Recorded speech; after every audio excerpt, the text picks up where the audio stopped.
brought to you by Home Hardware and Building Center locations. Homeowners helping homeowners with expert advice. And by the 2013 Honda Civic, Canada's best-selling car 15 years in a row. Honda, the official vehicle of the Toronto Blue Jays.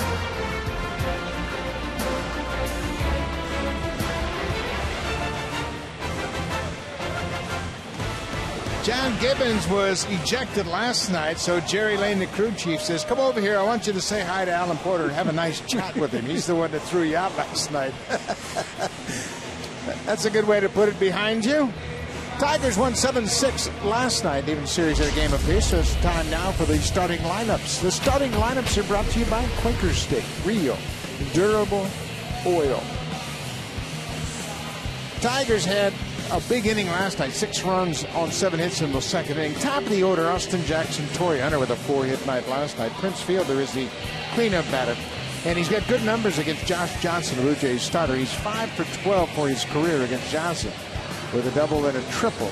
Then Omar Infante, boy, he has worn out the Blue Jays this season. He's 11 for 20 with a homer and 5 RBIs, and Infante's been in the midst of all of these Tiger rallies so far in this series.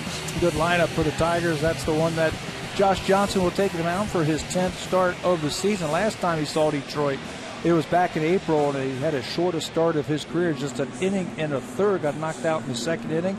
After a 30-pitch first inning, he faced 7 batters, 6 of them reached by hits, and he was out after that. So he's trying to make amends here tonight. Take a look at the defense for the Blue Jays. Roger Davis continues to play in left field and plays with Melky Cabrera, Rasmussen Bautista, Izturis Reyes on the left side, Bonifacio and Mark DeRosa starting again at first base. Aaron Seavey is back behind the plate tonight for Josh Johnson. And JP back behind the plate, got hurt on Saturday, played on Sunday, was off. Still a little sore in that right shoulder, but says he can go. Austin Jackson, 287 for the season, but he is a much better hitter than that against the Blue Jays. Jackson finished up 1 for 5 in a game last night. He's only faced Josh Johnson twice in his career. He's 1 for 2. Breaking ball lined to center. Obi Rasmus stayed with it, makes a nice catch. He's very good at coming in on those sinking liners, and he makes the first catch of the ball game. Tough play for an outfielder, that line drive right at you. And watch how Colby turns his body. He's playing him the other way. He turns his body, gets onto the side there. You can read it a little bit better, and he comes in and picks it right off the carpet for the game's first out. Takes a hit away from Austin Jackson. Torrey Hunter had a big night last night, a 4-hit night, including the game-winning RBI with an infield single in the 8th.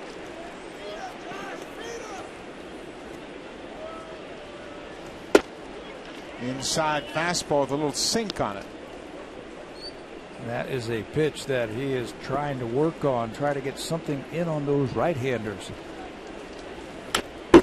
I think that pitch in on his hands. We saw the effect of what it did for Esmil Rogers, and Pat Henkin has worked with him down in that bullpen about sinking that fastball a little bit to righties. Johnson ahead, 1-2. Strikes him out. Wicked slider down and away. So with 2 outs, Miguel Cabrera will step in the batter's box. He is in the lineup, and last night he did the major damage in that second inning. Stays in the middle of the field with that swing and the ball. This is just classic Cabrera to right center field, how he powers the ball the other way. Big blow in that game yesterday. There's some question as to whether or not he'd be in the lineup. He left the game last night late with an apparent back injury. He told Jim Leland after the game last night, no rest. I'm in there tomorrow. And sure enough, here he is. Yeah, that was amazing to see him move around in that 8th inning when he was out there. Just didn't look like he could move around. Maybe some question if he would be in there, but this guy plays, along with the other guy on the other side of the diamond at first base, they play every inning of every game. They're ball players. They want to be in the lineup every single day. Minor bumps and bruises, and you can pencil these 2 guys in every day. Ball out over the plate, popped up. Right side of the infield. Bonifacio calls off DeRosa. Josh Johnson has a good inning. Johnson retires the Tigers in order on just 10 pitches. Blue Jays, top of the order, has been red hot lately. Jose Reyes is hit .424 at home. Bautista 9 for his last 17. And Adam Lind, his big bat, back in the lineup.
Base. So DeRosa says, here, you take the first baseman glove. You got the whole right side of the infield. I'm standing right there, right underneath. He calls me off. Why don't you just take my glove? That's great. That is awesome. Let's take a look at the Blue Jays lineup. Top of the order is the leadoff man, the switch hitter, Jose Reyes. And this year at Rogers Center, .424 average. And Bautista, he has been red hot against Max Scherzer. He's got a good run, 6 for 11, 4 extra base hits and 3 RBIs. The Blue Jays trying to snap Max Scherzer's great start to his season. Yeah, to just try and figure him out. You can see his numbers outstanding. 12-0 with an ERA just over 3. Struck out over 200 batters for the first time in his career last season for Detroit, and he's on his way there again this year. 131 strikeouts. He's second to Yu Darvish in the American League. Inside, just off the plate, and Scherzer made a pretty good pitch to Reyes.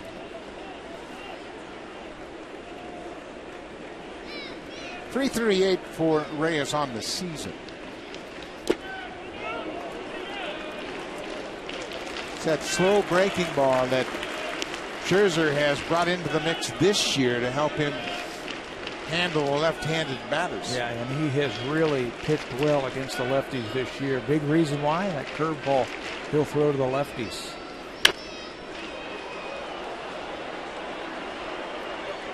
Scherzer leads the American League in opponent's batting average, so Reyes knows he's got his hands full today. Not only is he 12-0, but he's not giving up many hits.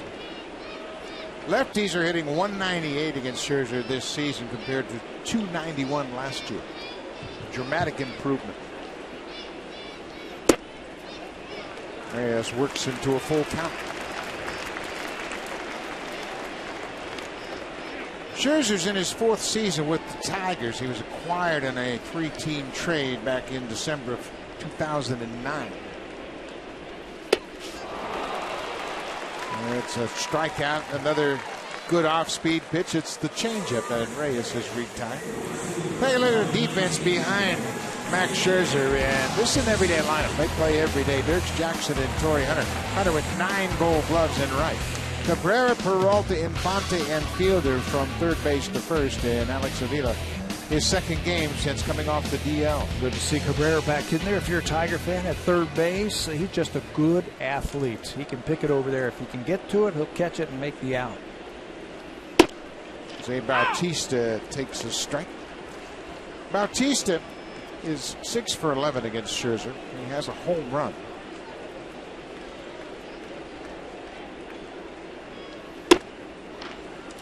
Well, what Scherzer will do against right-handers, he'll pound it with that fastball. Keeps the ball down. He'll throw a little bit more slider combination to the righties as opposed to the left-handers, and he's always going to use that changeup. 95 with the heater right down in the middle. You know, the other thing that I like about him, it's got to be tough picking the ball up from him. The way his arm angle is and the way he throws the ball. He doesn't have that long arm swing like a Justin Verlander. It's quick. Bautista hits it high and deep to left. Dirks at the wall, jumps off his glove. Bautista is headed for second, and he will get there. A one-out double for Jose Bautista, his 16th of the season. Dirks got a glove on it, but he couldn't make the catch. Looked like he was able to take maybe another half a step to get back to the wall, but because he didn't, or he couldn't, there's that slider. Hangs on the inside part of the plate. Bautista one-hands it to left field. But if Dirks could have taken another half a step, I think he could have caught this ball. But it clangs off of his glove for extra bases. Bautista is now 7 for 12 against Max Scherzer. So he's in scoring position for Adam Lamb. Good to have his bat back in the lineup. And missed the first 2 games of this series. Adam was out early today to win his Player of the Month award for his efforts in the month of June. Huge numbers in June. Really got things going for the Jays, and a big contributor during that 11-game win streak. Fouls this ball back. Adam was consistent in saying that his back problems that occurred in Boston weren't related to the problems he had last year that pushed him onto the DL. He's anxious to stay healthy and on the active roster for a full season. No, we can just see what he means to this team. He's a left-handed power hitter that you can stick in there between Bautista and Encarnacion when he is healthy. A threat to knock it out of the ballpark and to come up with some big hits. He's driven in 33 runs now. Just over 200 at-bats. He has once again slipped off the leaderboard for batting average in the American League. He doesn't have enough plate appearances to qualify. 0-2.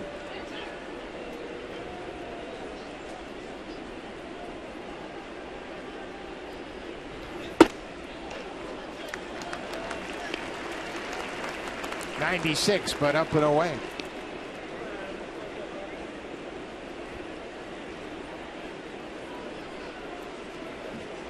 Blue Jays jumped all over Doug Fister yesterday. They scored 4 runs on 5 hits in the first, but they couldn't make it stand up. Chen Ming Wong was knocked out of the game in the second. Strike 3 called. Scherzer catches the outside corner. So that'll bring up the cleanup hitter, and he had a big day. First inning he doubled. His second inning he had another man on base. Change up this time from Doug Fister, and he hammers it over the center field wall for his 15th home run. He did a good job his first 2 times up, hitting the ball the other way, cashing in runners on the bases. Got another chance here in the first inning. Scherzer, a couple of strikeouts in the first. Popped back, looked like an off-speed pitch that Kobe was out in front of. I think one thing that the batters have to do tonight against Max Scherzer is set their sights down low. He keeps the ball down. That was a perfect pitch to Lynn. If you're keeping track of pitch tracks against Adam Lynn, everything was down and it was away. And he can do that to the lefty. So set your sights down. Anything up, lay off of it. Rasmus is a .327 hitter with runners in scoring position, and he'd love to cash in early. We've said it a number of times this year that Colby Rasmus is a very good low ball hitter, and it should match up well with Scherzer as long as he's looking for that heat. Now that's the thing that has made Scherzer so tough. When you're looking for the heat, he can throw the changeup at any time. That time it looked like Colby was looking for just the opposite. He was looking for something off speed, and he burned a fastball right in there. 0-2 pitch. Up and away. Boy, he's got plenty of fastball, that's for sure. And then you complement that with a good changeup, and I'll say even a great changeup because he sells it so well. Slider's been very good, and the curveball's a new wrinkle that he's started to feature.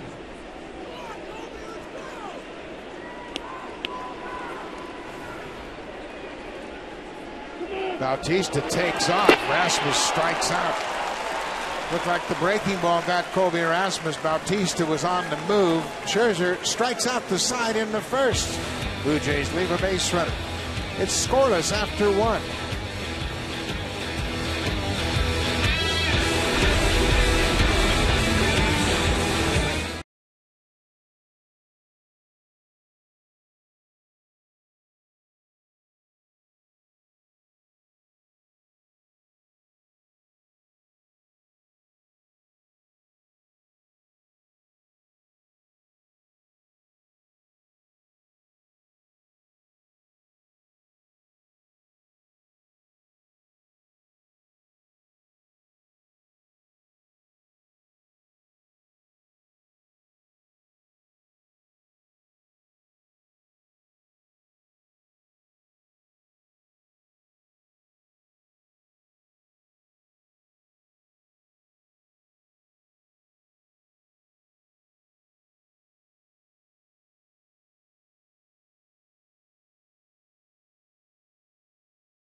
TD Bank, proud sponsor of the Toronto Blue Jays. Josh Johnson's pitch usage this season, 61% of the time he's going to use that fastball, 93, 94 miles an hour. He's done a better job using that against right-handers since coming off the disabled list. He's knocked 100 points off his opponent's batting average versus the right-handers.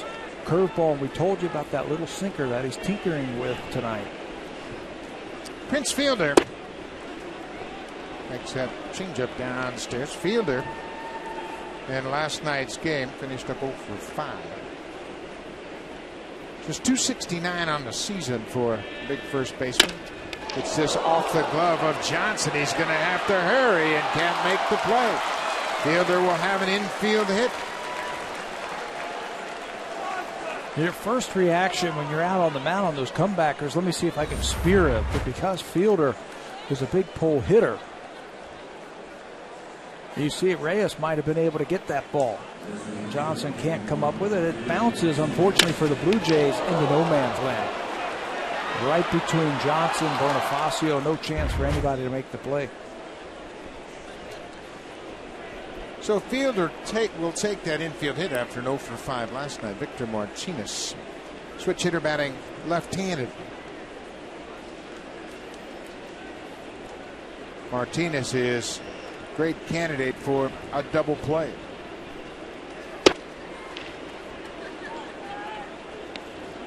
He hits the ball hard and doesn't run that well. Yeah, he is a better hitter than that 232 average. He could be a dangerous hitter once that timing gets down just a little bit more. Missed all of last season because of an injury. Martinez has grounded into 13 double plays. Only Albert Pujols has grounded into more. He's grounded into 16. Miguel Cabrera, he too has hit into 13 ground ball double plays. Josh Johnson would love that right here. Off speed pitch, up and away. Now working Victor Martinez away, and as Pat mentioned, he's not really hit stride as a hitter. He comes into this season as a career 300 hitter. They're trying to get him to roll over on some of those pitches away. You can see pitch tracks. Everything is away. And if you stay out there, Martinez can handle the bat. He can hit it the other way. You know, you just said he's a 300 hitter. You don't hit 300 by being a pull hitter. You hit the ball all over the place, what Victor can do. They've worked him away, and he has the count in his favor at 3-1. Fielder doesn't run much at all. He's been caught the only time he attempted to run this season. Very short lead. He's not going, and there's a pop back.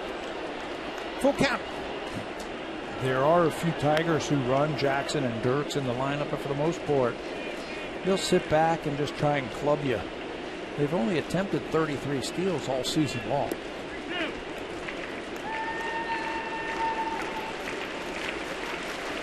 Victor Martinez is a career 300 hitter against the Blue Jays.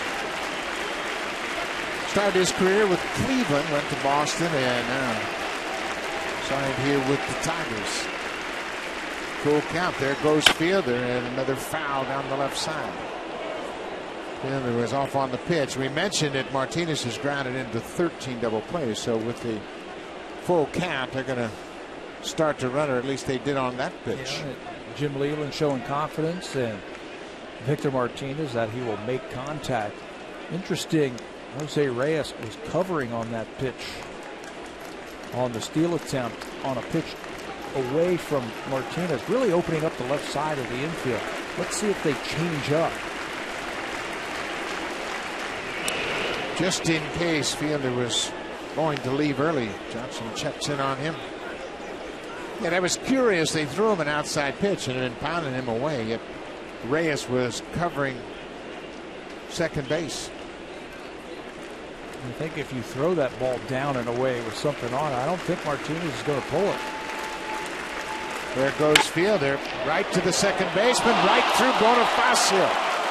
Fielder is going to end up at third, and boy, oh boy, if you want a tailor-made double play, that was it. It couldn't have been hit any better. Right to Bonifacio. He came up, lifted up the glove, and the ball went right through his legs. Yeah, couldn't roll it out there any easier to turn two. You had the two right guys running. You see Fielder, he's not going to get a big start over there, and he's not blocking the view of Bonifacio. He's got to square that up just a little bit more. It looked like he played it off to his glove side a little bit too much. Seventh error of the season on the Blue Jays second baseman, and the Tigers are threatening with runners at the corners and nobody out. Johnny Peralta, shortstop.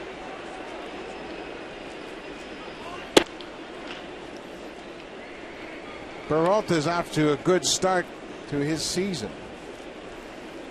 309 at the start of this game. He's driven in 36.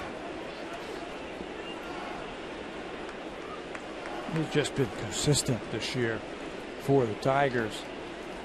And he is a threat to launch one out of here. Cleveland Indians all-time leader in home runs by a shortstop when he was in Cleveland. Now, he's the type of guy that if he can pick up on a pattern, he'll cheat to get to the fastball. Yep. It can be away, and he can still go out and get it. 1-1. A good rip. Now here's where Josh Johnson has to pick up his teammate Emilio Bonifacio. Get a strikeout here and then hope to get another ground ball. Yeah, be out of the inning. Maybe a pop-up or a strikeout like you were saying where that runner doesn't advance.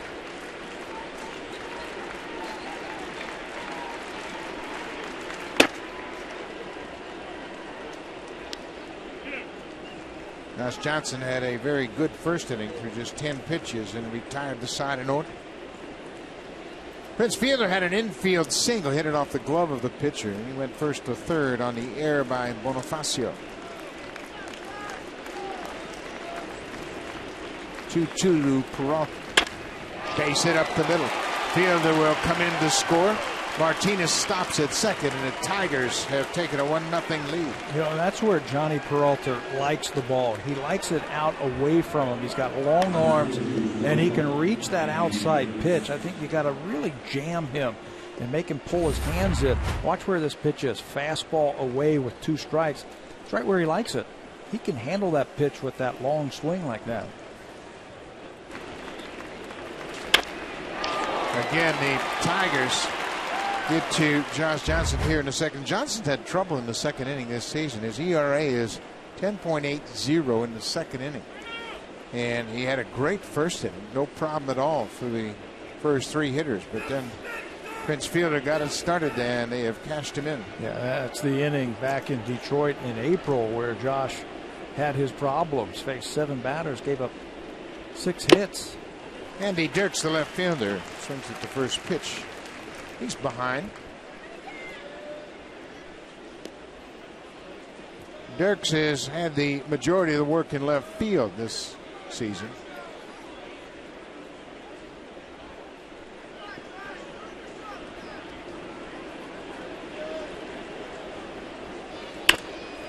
Popped up.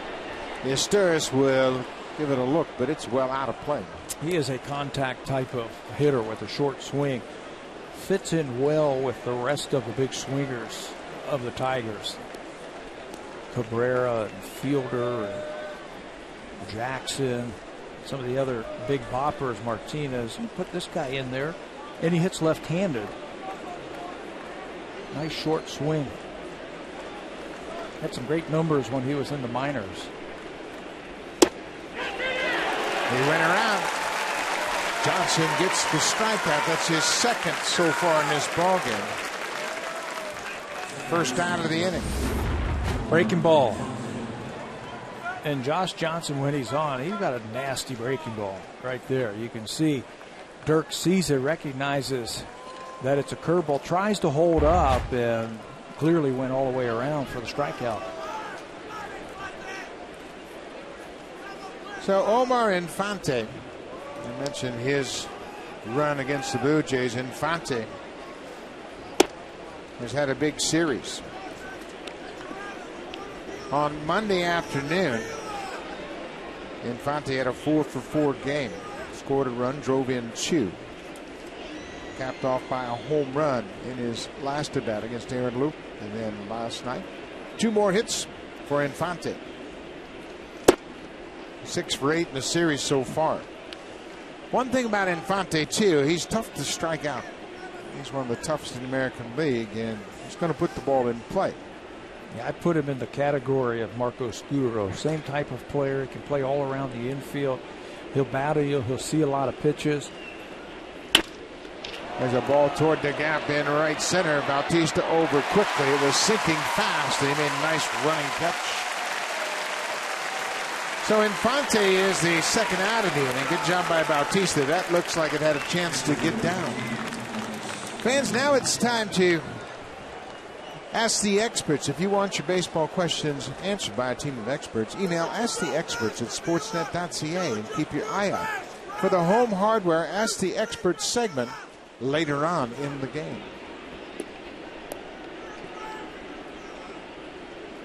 So the number 9 hitter is the catcher, Alex Avila. Avila had a good return to the lineup yesterday.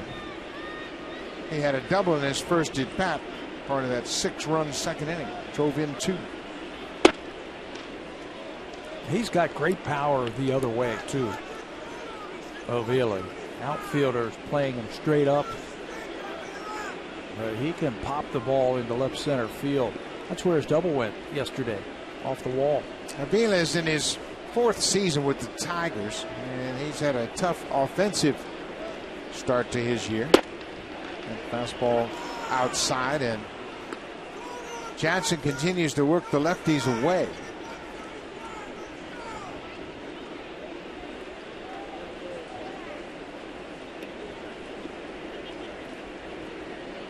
Avila was an all-star in 2011. He also won the Silver Slugger Award for the best hitter in his position. He had some big years, a big year that year, then some injuries last year, but he went out there and caught. Played every day. There's that shot down the left side, but it's going to slice into the seats. Last year, Avila played through knee problems. He had sore knees all year long, and coming back from knee surgery in the previous offseason, he never really got his good foundation under him at the plate. But he still gave them a good effort behind the plate. Does a great job of handling his pitching stuff. Yeah, major factor what the Tigers did last year. 19 home runs, 82 driven in a couple of years ago in 140 games. 3-1. Johnson needed just 10 pitches to retire the side in the first. He's thrown 25 so far this inning. Top of the order, leadoff man Austin Jackson standing on deck.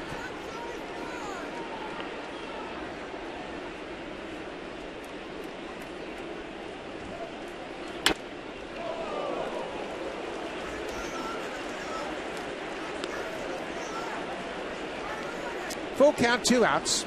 Martinez is the runner at second.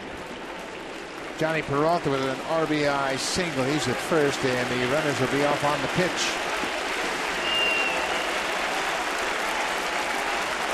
Crowd getting behind Josh Johnson.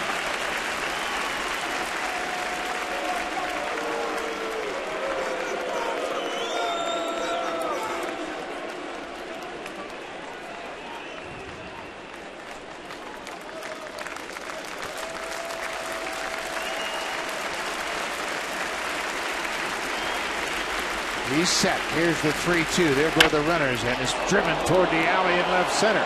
Rajay Davis looking up. Home run, Alex Avila. A 3-run homer.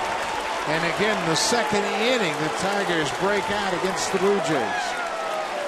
There's that power that we were just talking about from Alex Avila. He's got a great power the other way. Just waited on that fastball, worked the count, saw a couple of fastballs, and he's got great power.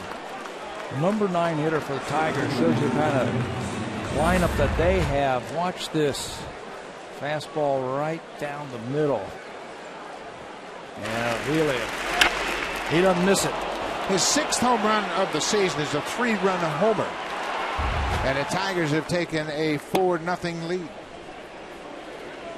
Everything that they threw to Avila was away, and he stayed on it and went the opposite way. His double went off the wall and left yesterday. Austin Jackson hits a high fly ball to right. Bautista over near the foul line. You can see the wind is whipping around here with the roof open. But the Tigers have been staked to a 4-0 lead. Rajay Davis, the number 5 hitter, will start things off. Then Meiser Restoris and the first baseman, Mark DeRosa.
Jays on Sportsnet, brought to you by the 2013 Honda Civic, Canada's best-selling car 15 years in a row.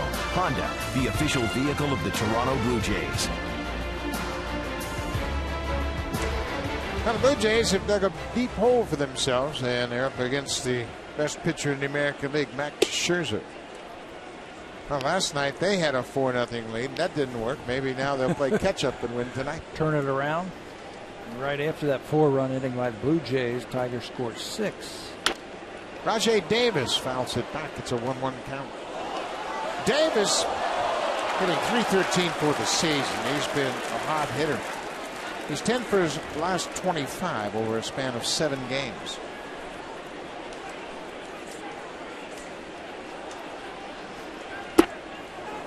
He waves at that breaking ball. Scherzer struck out the side in the first. He's now second in the majors in strikeouts to Yu Darvish. Matt Harvey was ahead of him by 1 strikeout at the start of the game. Matt Harvey with the Mets. Now Scherzer is alone in second place in strikeouts. He led the American League last year, 11 strikeouts per 9 innings. That's how he accumulated those 231 strikeouts last year. He can do it with an assortment of pitches. There's a good fastball up and in, and he really beat Rajay Davis with that good fastball. Now he's got a couple of options. He can go back in with the fastball, try to get the same effect, or he can throw another sweeping breaking ball. Yeah, he can go anywhere right now. You can see on pitch tracks all the different variations of where the ball is. That's just moving the ball around and being a good pitcher. Take a look at the scouting report for the right-hander Max Scherzer. He'll use the fastball 61% of the time, and he's got a changeup, a slider. He's also got a curveball. It might be his best pitch. They're hitting 136 against it this year, but the improvement in the fastball location since the month of April has been a big key for him. He has kept the ball away, and that fastball average down to 147 the last couple of months. Scherzer jumps ahead of Meiser Astures with a fastball. It's 0-1. There's a breaking ball. He hits it toward the alley and left, right center, and Austin Jackson runs it down. Jackson really ran that ball down. Looked like it had a chance to get down safely. Max Scherzer, this is before the game, even before he went down to the bullpen. Just kind of visualizing working out of the stretch. And he spent a lot of time doing this, just getting his mind in the right place before he even began his warm-ups. Getting the feel and doing everything right. It's your routine. If you have a routine, you've been successful, don't change it. Mark DeRosa goes after the first pitch and fouls it out of play. DeRosa again starting at first base. Edwin Encarnacion is still unavailable to start. You know, maybe in a couple of days we'll see Edwin. But right now it's just a minor tweaking of his hamstring. What the Blue Jays don't want to have happen is put him in the lineup too soon. He stretches that out and then they lose him for a month. So they're going to err on the caution side of caution right now with Encarnacion. Maybe it'll be another couple days. Hamstrings are tricky though. They really are. 2-1 to DeRosa. It's jammed. Well, you can see Scherzer and how he's working all of these hitters, righties and lefties. He brings the fastball inside, then he'll throw it away, but he'll pitch to both sides of the plate. I think that's a pretty good indication why he's off to such a great start. Yeah, that's all by design. I mean, you've heard guys say, okay, mix it up. It's not just mix up your pitches, mix up your location also. Yeah, he can do that with all of his pitches. There's a fastball away, and DeRosa drives it deep to right. Torrey Hunter can't make the play. DeRosa is on his way around second. He's headed for third. Torrey Hunter fell down after the ball hit above his glove. He ran into the wall, and DeRosa ends up at third with his first triple of the season. Homered the other day, and now he triples to right field. Getting that right field stroke out with 2 strikes against Max Scherzer. He sets his sights down, even with 2 strikes. DeRosa, watch where this fastball is. It's down, and he clubs it to right field. The Gold Glover, Hunter goes back, hits that wall, and somersaults backwards. And the ball ricochets back towards the infield, allowing DeRosa to make it all the way to third. That's the 12th career triple for Mark DeRosa. Comes with 2 outs. J.P. Arancibia takes a breaking ball strike.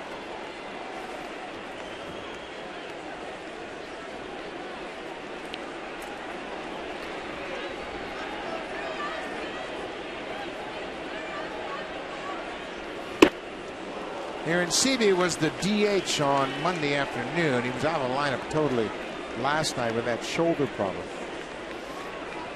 He got his shoulder banged up on a hard slide at the plate by Shane Victorino in Boston. 0-2.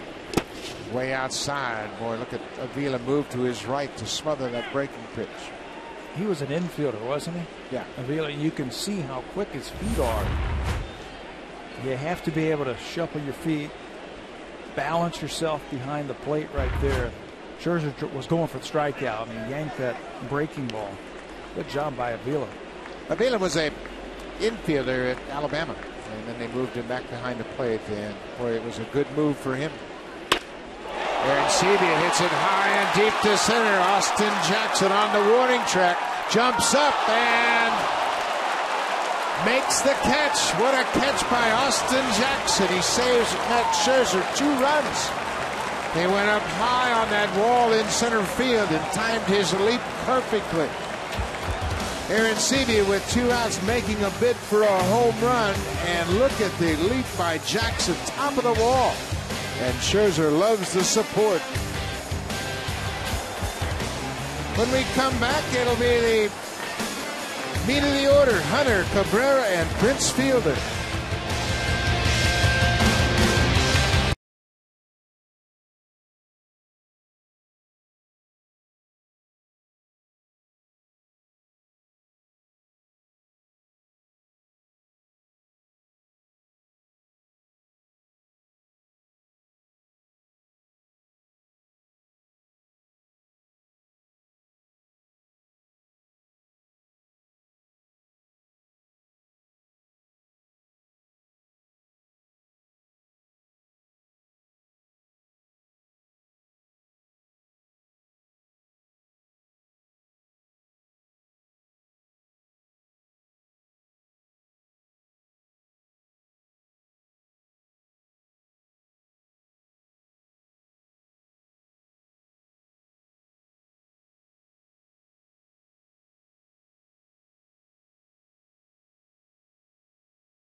From J.P. Arancibia for sure. Boy, did he time his leap perfectly. He had moved a couple of steps over right center after 2 strikes, but then you're right, he got over there and skies for that one. And for the Detroit Tigers, at least in my lifetime, they have always had great center fielders who could run and run down balls just like this. Look at him get up. Look how high he is at the apex of his jump. Great athletic effort, and one that saved a run for sure. Torrey Hunter quickly behind 0-2. You're right about center fielders. Chet Lemon was there for a long time. Of course, Mickey Stanley played there in the World Series, and Jim Northrup was a great center fielder. Ron DeFleur could really run, and Curtis Granderson recently for the Tigers. Austin Jackson, got to put him in that category. Well, anytime you think of a contending ball club, a ball club that's a playoff team, they're going to have good defense up the middle. 1-2 to Torrey Hunter. There's a pitch inside, and Johnson's going to have to do more of that, just to keep the hitters guessing. Especially into a pattern against Avila, need a 3-run home run. The left-handers also, not just the right-handers. It'll set that pitch up for him. Little tapper back to the mound. Johnson bobbles it, and it's going to cost him. Johnson had one go off his glove in the second off the bat of Prince Fielder. Here, this ball had some English on it, but it was a play he should have made. Hunter reaches. It's an error on the pitcher. He gathers himself over the ball and gets there, but it's got great English on it. Watch when it hits right there, how it fools him a little bit. And Josh bobbles it. It's that last bounce off the carpet that really messed him up. And right there, no chance to get the runner at first. Hunters aboard for Miguel Cabrera. Cabrera popped up to the second baseman his first time up. Let's take a look at it one more time. It's a slider off the end of the bat. Torrey Hunter runs everything out. You can see it's got half of the ball is full of mud as it out front of home plate, and it was spinning on him.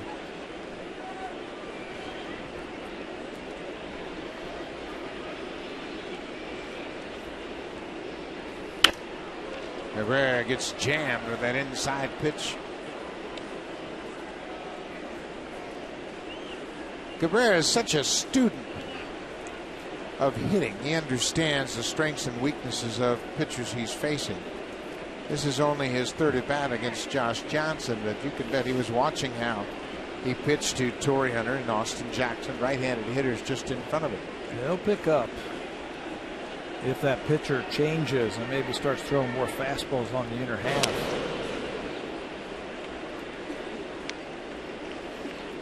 He's a lot like Manny Ramirez for me in that respect. Manny Ramirez, everybody said, well, that's just Manny being Manny, but he was a hard worker and a very smart hitter who had the same type of approach as Miguel Cabrera. Stay inside the ball, hit it to right center field if you have to.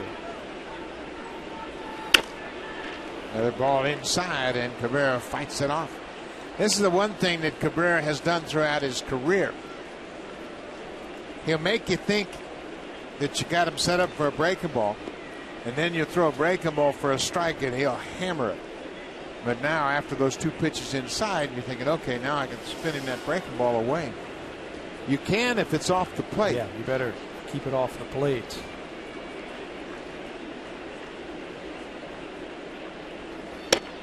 You know, we saw that in the series that the Tigers had down in Tampa when he homered off of Jeremy Hellickson on a two-strike breaking ball.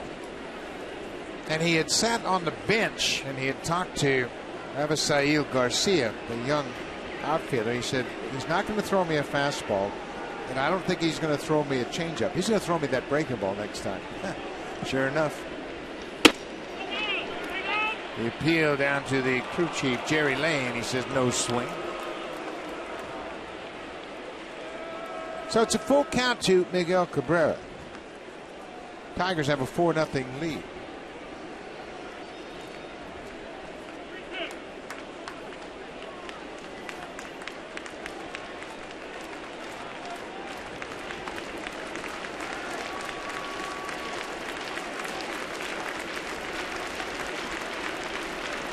There goes Hunter, up and away, ball 4.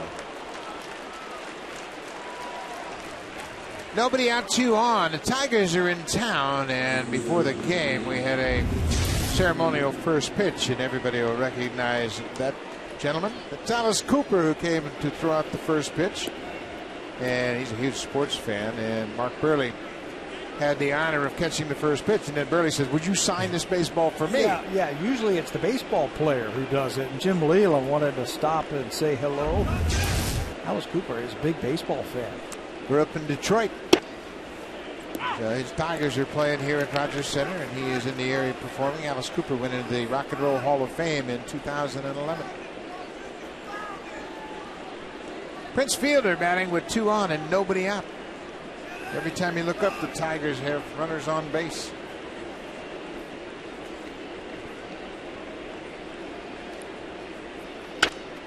Foul back. A couple of pitches away, and remember about the lefties. He worked Martinez away. He worked Avila away. This guy's got as good a power as anybody away. Can you think of a better 3-4 combination than these two guys, Cabrera and Prince Fielder, in baseball? Mickey Mantle and Roger Maris. Doesn't count. Oh. You mean now? Now, I was thinking, Josh Hamilton and Albert Pujols, but they haven't gotten off to a start like these two have. Yeah, they haven't put up the numbers when you look at the back-to-back performances. And Prince isn't hitting like he will. Well, that's a good pitch. He went down and in and got him to chase that hard slider. Set up by a couple of fastballs away and one that was up. You can see it right on the side of that baseball and driving it down and in to fielder. He loads up, he sees it, but he just swings over the top of it. Proof that if you make a pitch, you can get big league hitters out. So there's one out now, Victor Martinez. He hit that ball, looked like a routine double play ball that went through the legs of Emilio Bonifacio in the second, and that opened up the floodgates for the 4-run Tiger inning. First pitch away to Martinez.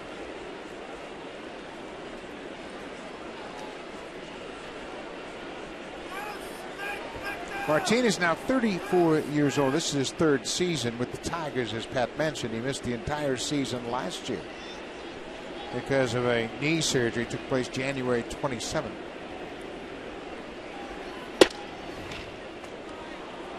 Another pitch outside, and Martinez has a good look at it. He's seen nothing but pitches away so far tonight. He's always had a good eye. I remember seeing him as a minor leaguer in the Cleveland organization. He won a batting title in A-ball. He won a batting title in Double-A. He's just a good hitter with pitch recognition.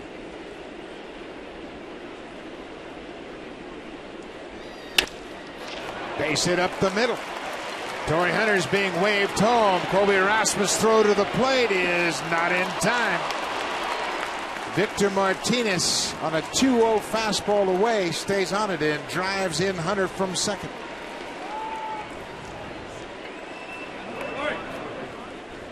$5-0 Detroit. Better than that .230 average that he has put up so far this year. Victor Martinez, one too many fastballs away.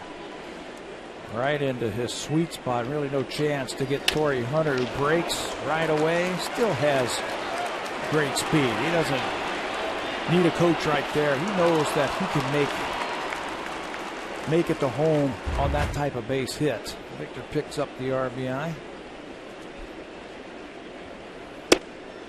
Johnny Peralta, shortstop, drove in the first run of the game. Got a single in center field.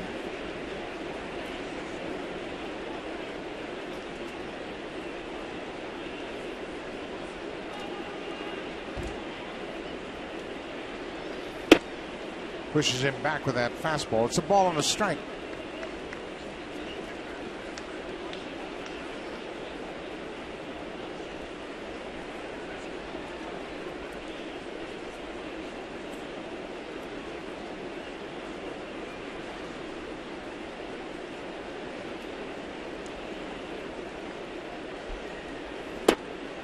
Breaking ball downstairs. Peralta originally signed with the Indians, as we mentioned. He has now, this is his fourth season in Detroit.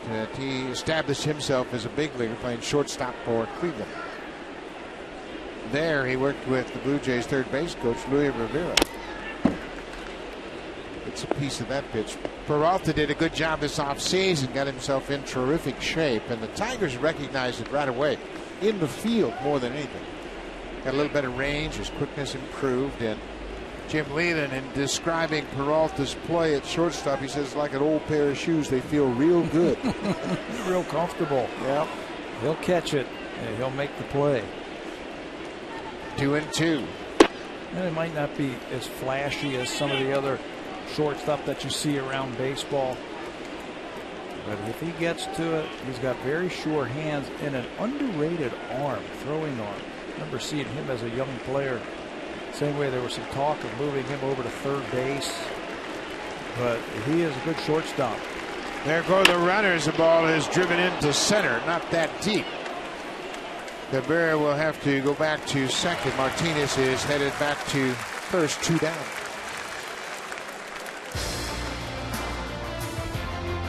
The 2013 Honda Civic, Canada's best-selling car 15 years in a row. Honda, the official vehicle of the Toronto Blue Jays. Beautiful evening in Toronto, and not far away from those boats. Rogers Center.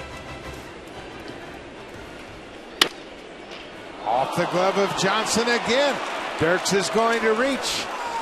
3 plays he's had back to the mound in this game, and they've all gone off his glove. They're not hard plays either. They're right back to him. This time it looked like it was to his glove side from Dirks. One hopper right back to his glove side. Just didn't look it into his glove, and it right back out behind the mound. It's an easy play. Just can't come up with it. Yeah, he saw it. He looked it right into his glove, and it hit off the thumb of his glove. That's the second error committed by Josh Johnson this inning. Pete Walker out trying to help him regroup a little bit. And Walker's been there before. He's pitched in big leagues. He understands it. He's got to help out right now just to try to help Josh Johnson regroup here in the 3rd inning. I asked him one time, what do you say when you go out to the pitchers like that when they've had long innings? He said, well, it's not a whole lot of strategy. A lot of times you just go out there just to let them catch their breath because they've thrown so many pitches in the inning. 2 outs. Omar Infante. Fly it out to right field, his first time up. Breaking ball in there for a strike. Infante came from the Florida Marlins.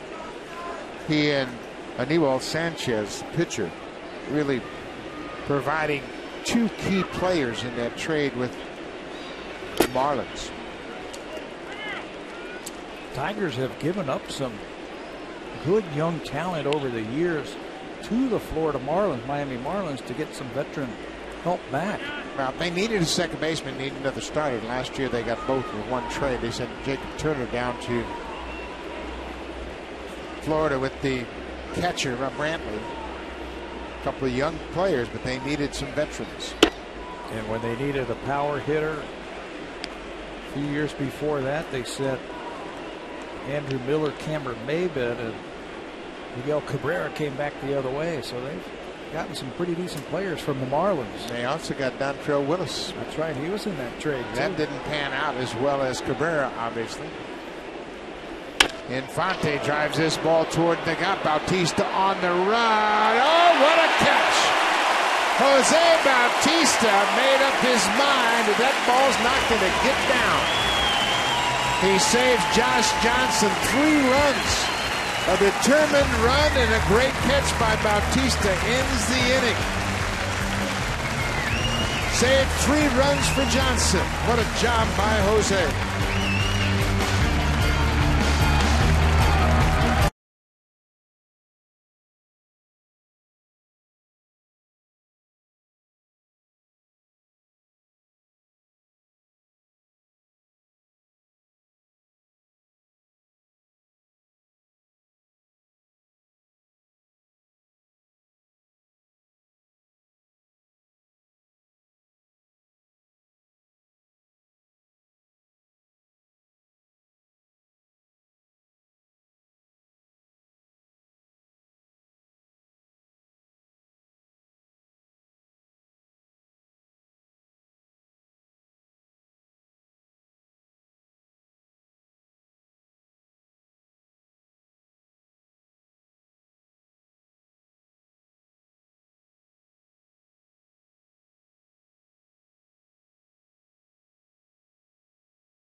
3rd. And if you want to meet Emilio Bonifacio and Esmail Rogers, you can do that Friday, July 5th from 12 to 1. They'll be signing autographs at the J Shop at Sears, Young and Dundas location.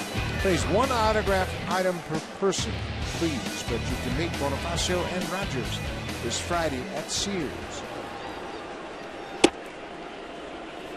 Max Scherzer has a 5-0 lead. Bonifacio, the number 9 hitter. Jim Leyland, before this game tonight during batting practice, was raving about the speed Bonifacio showed in his bunt attempt in the 9th. He said, man, that guy can fly. He was safe, wasn't he? That's what Jim said. We saw it. Yeah, he was safe.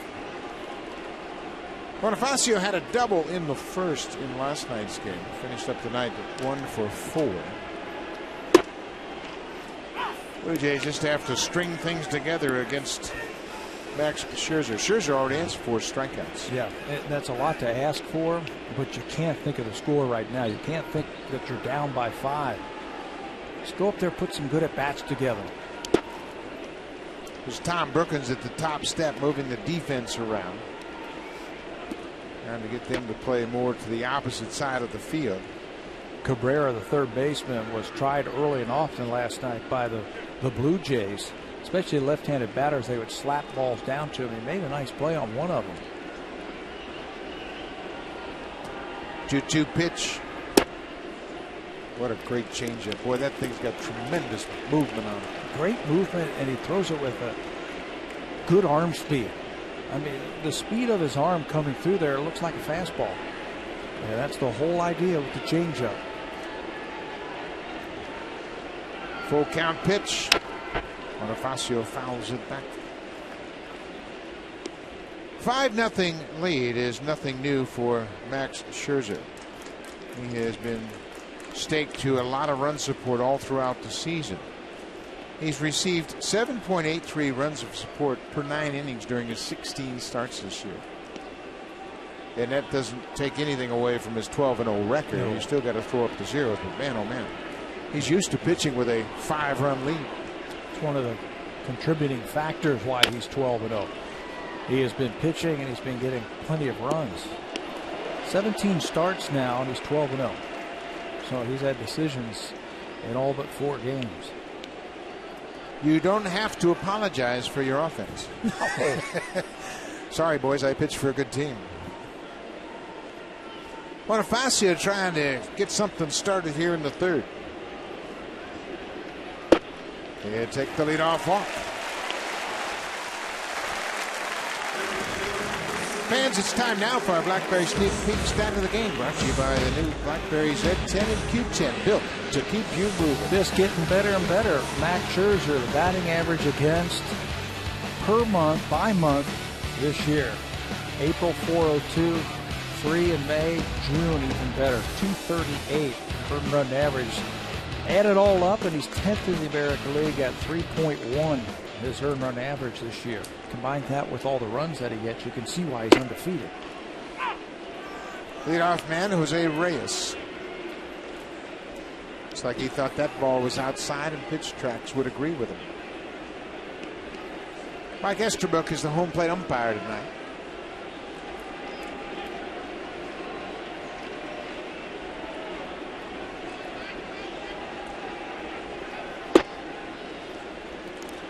Almost in the same spot, ball in the strike. Who does that confuse more, the pitcher or the hitter? The hitter. Right now, you know, if you're Jose Reyes, that first pitch you thought was off the plate, called a strike.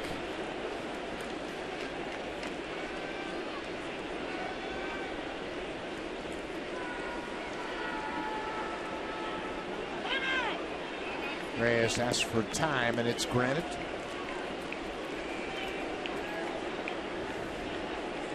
Remember, we showed you Max Scherzer prior to his warm-ups tonight, visualizing pitching out of the stretch, and he's pitched out of the stretch in all 3 innings.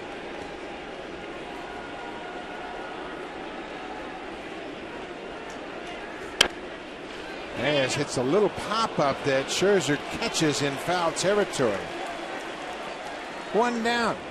While we have a moment, we want to send our best to 85-year-old Gloria Jackson, who's a huge Blue Jay fan. Gloria, we know you're watching, and we want to give you our best wishes that you get well soon. And we're all thinking of you here at Sportsnet.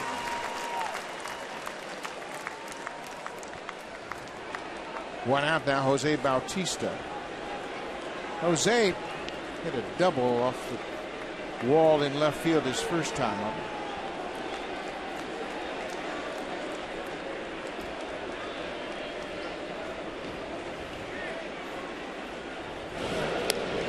Just a little courtesy toss to first. Scherzer's got a better move than that. Bonifacio is 11 for 14 in steals.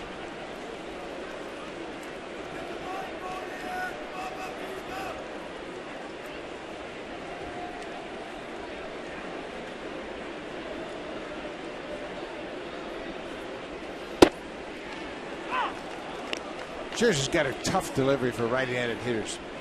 Kind of a high three-quarter delivery, and everything comes out of the same slot, obviously, and he can repeat his delivery time and time again. You know, it's sort of like Doug Fister's in the sense that he starts over on the third base side of the pitching rubber, throws across his body, and creates a tough angle for right-handers. That ball coming in there. When you watch it from up here, you know, it has to be tough for the righties to pick up. And it's almost like a crossfire type. Biggest difference, Fister's right over the top. Scherzer throws from right out of his shoulder. Bautista has to battle now. He's in the hole 0-2. Bonifacio with the leadoff walk. He's at first base. There's one out.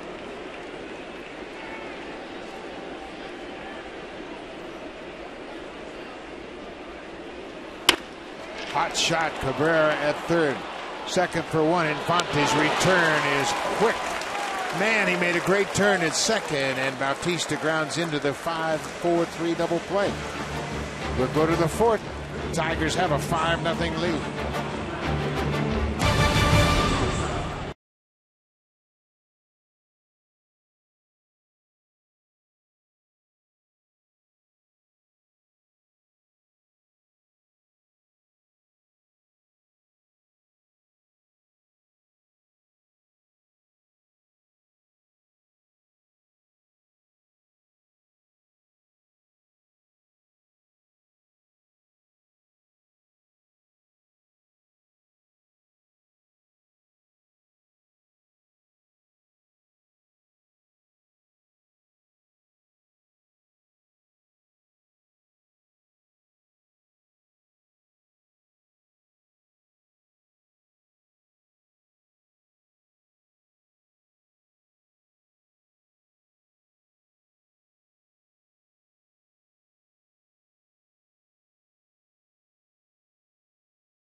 Take place Thursday, July 4th, when the Blue Jays wrap up this series with the Tigers.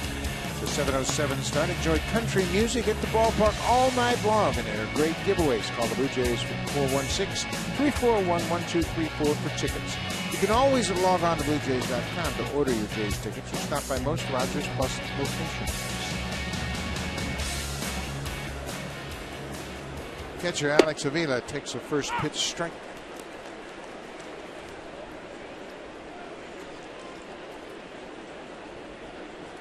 He homered his first time up.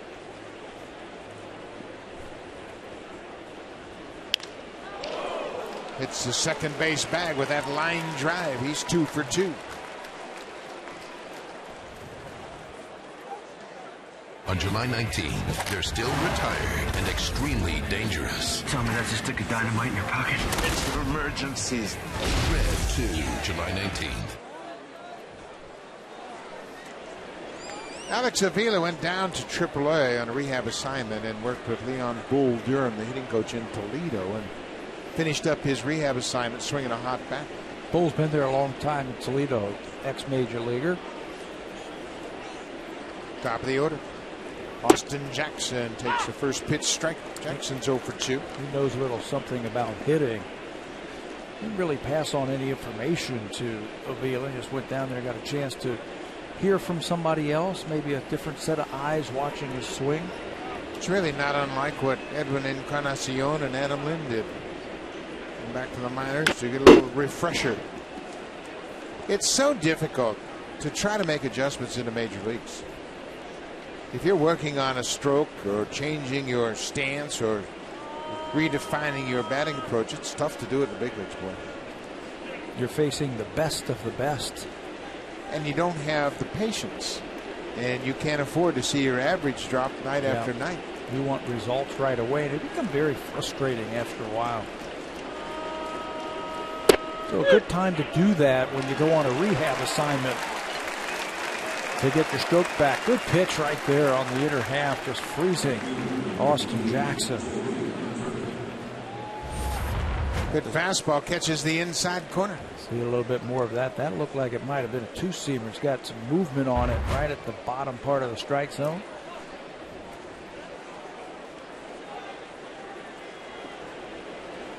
Fourth strikeout for Johnson. Torrey Hunter batting second in this Tiger lineup. Hunter hit the little bouncing ball out in front of the pitcher's mound back in the third that Johnson couldn't make a play on. Hunter reached on the air by the pitcher and came around to score.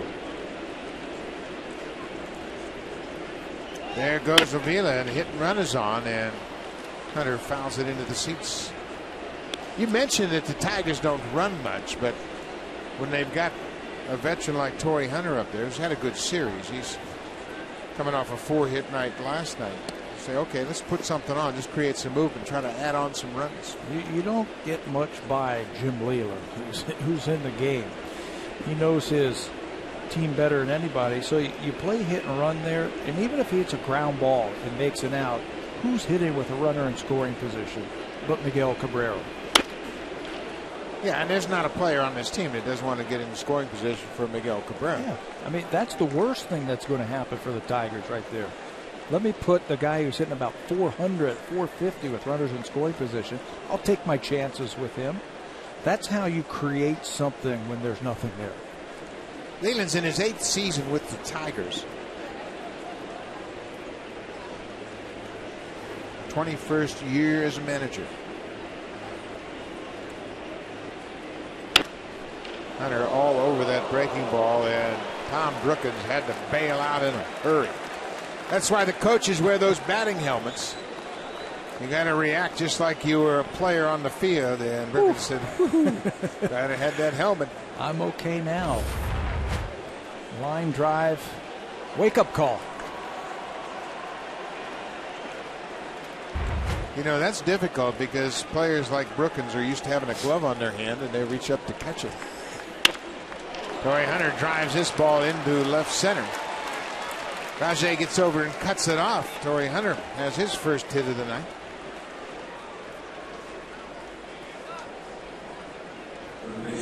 Hit number 6 on the night for the Tigers here, the 4th inning. So they do better than the hit and run ground out. They got a couple of runners on now for Cabrera.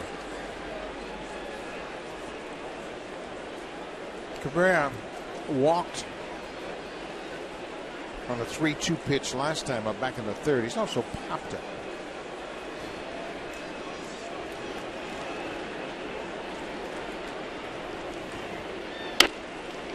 Changeup fooled him, and that ball is dribbled up the first baseline. Cabrera's the leading hitter in the majors, and look what he's done with runners in scoring position. 457.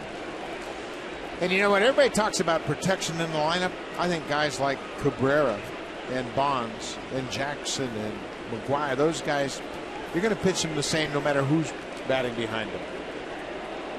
You just got to try to figure out a way to get him out. He's just a good hitter.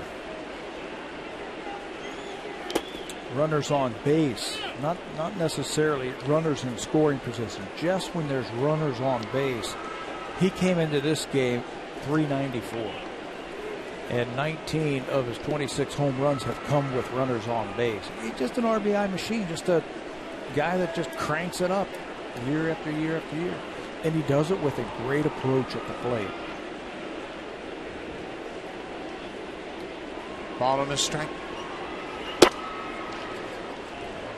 To give you an idea what kind of trouble Josh Johnson had been in tonight, 10 of the Tigers' 21 at-bats have come with runners in scoring position. That's tough to work around. Yeah. You almost have to be perfect to pitch in and out of trouble like that. 2 balls and a strike to Miguel Cabrera. Avila at second, Hunter at first. Good pitch. Tied him up.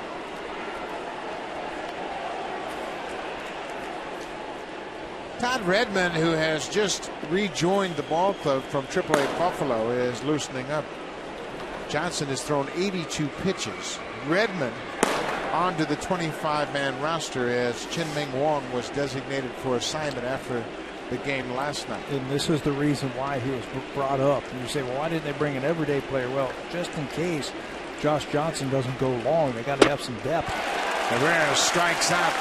That strikeout was set up by the inside fastball that Cabrera fouled off. Then he comes back with a breaking ball. Pretty simple formula. Up and in, down and away. Fastball in ties him up. Breaking ball down and away finishes him off. 5th strikeout of the night for Josh Johnson. That was a big one. Now there are 2 outs. Not completely out of the woods yet. Prince Fielder. Good breaking ball. Fielder struck out on a breaking ball down and in his last time up. And an infield single off the pitcher's glove in the second.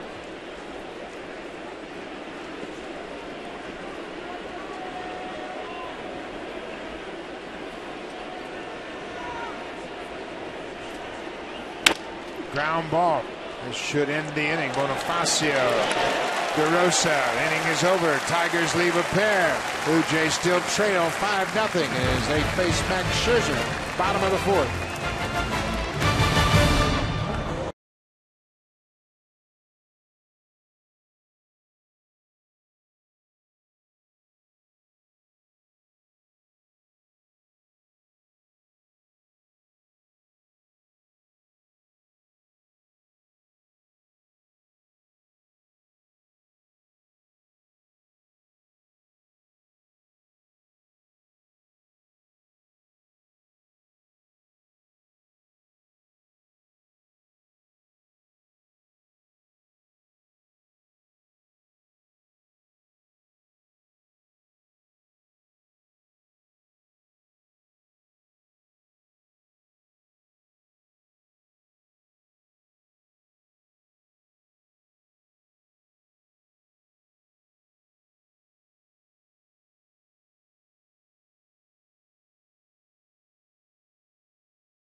Lady J's food drive is in support of the Food Banks Canada. It'll take place this weekend, July 5th, 6th, and 7th, when the Blue Jays take on the Minnesota Twins. Bring your non-perishable food items and cash donations to gates 3, 5, and 10. There are mystery bags available for a donation of $25 or more. Call the Blue Jays for tickets at 416-341-1234. Log on to BlueJays.com or stop by most Rogers Plus locations. It's the Lady Jays Food Drive, and some of the Blue Jays wives will be at those gates 3, 5, and 10 to take your donations. A big drive to help the Food Banks Canada all weekend long. Adam Lind caught looking at a fastball away his first time up. He was the second strikeout for Scherzer in that first inning. He struck out the side in the first. Got the first one in the second inning, Rajay Davis, and hasn't struck anybody out since then. You're probably just concentrating right now. Just make pitches. You've got the lead.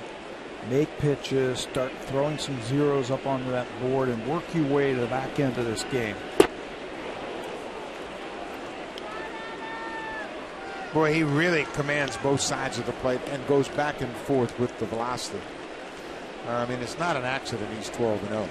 I don't care how many runs you give him, he can pitch. Yeah, he's got great numbers all over the place. Leading categories pitching-wise all over baseball. One out here in the bottom of the fourth. Let's check in with Jamie Campbell.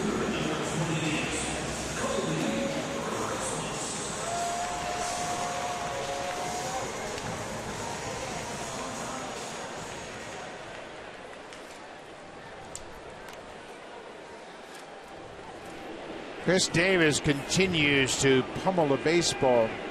Home run number 32, as Jamie mentioned. He's got 81 RBIs. And how about the starter for Baltimore tonight? Scott Feldman, who was just picked up in a trade with the Chicago Cubs. First of many July trades you can bet we're going to see before that July 31st trade deadline. Baltimore gave up a couple of pretty decent arms to get Feldman, but they feel they needed a starter with a little bit more consistency. Jake Arrieta, the starter, and Pedro Strop, a reliever, go to the Cubs. Rasmus is hit by a pitch. He'll go to first base with one out. Arrieta was sent to the minor leagues. Pedro Strop will report to the Cubs in the big leagues to work out their pen. The ball hit him right on the top of the foot. That's what John Gibbons was arguing last night in the ninth inning when Munenori Kawasaki was at the plate. Slider. Same pitch. Yep, down and in. And last night it was called a foul tip on a bunt attempt. And that cost Gibby the game.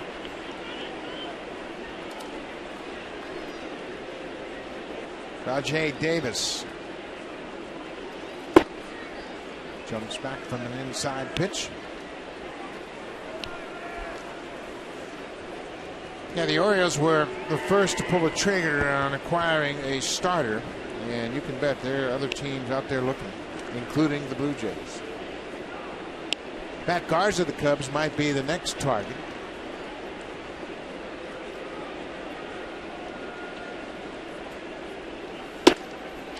(2-0). Ricky Nolasco's name, you've heard his name for a couple of weeks now. Possibly being traded. There's always one guy comes out of left field that you never even thought of getting traded. Yeah. There's always one, so I'm sure that'll happen again this year. Davis fouls it back. It's 2-1. That's like the day the Blue Jays picked up David Cone. That came out of nowhere. Yeah. Didn't hear his name at all. And all of a sudden, next thing you know, he's pitching for us. Good move. Cliff Lee was a couple of years ago. I never heard Cliff Lee's name, and all of a sudden he's traded. Yeah, his name is out there this year. They're talking about the possibility of Philly moving Cliff Lee.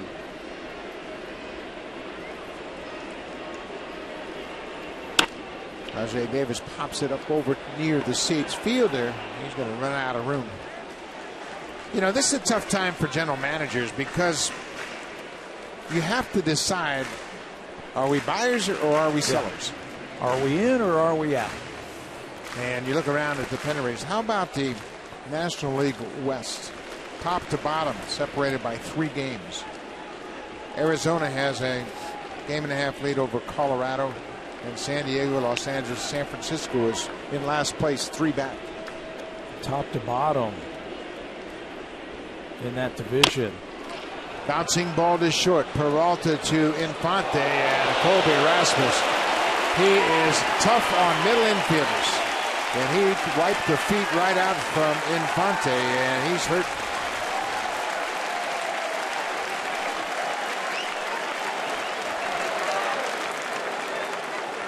Grabbing his left shin. Yeah, really no chance to double up Rajay Davis, but he goes in there hard on Infante. Looks like a left leg. That's that lead leg when you're trying to turn the double play. Kevin Rand is the trainer attending to Infante. Infante made a terrific turn on the double play that ended the third. And Rasmus, he always goes in hard. And he had his eye on taking the feet out from under him. He kept his spikes down. And nothing wrong with that.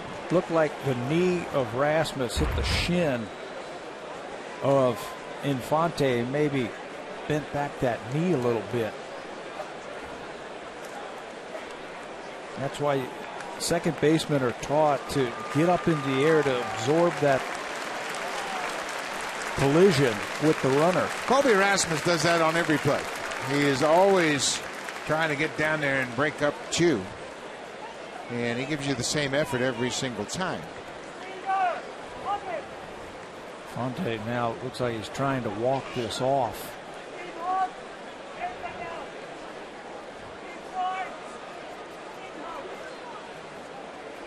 He got hit pretty hard, and Kevin Rand's trying to make sure that it's something he can continue with. And Infante, I'm sure, wants to stay in this ball game. He's swinging a red hot bat, and he's their second baseman. Yeah, everyday second baseman, does a good job.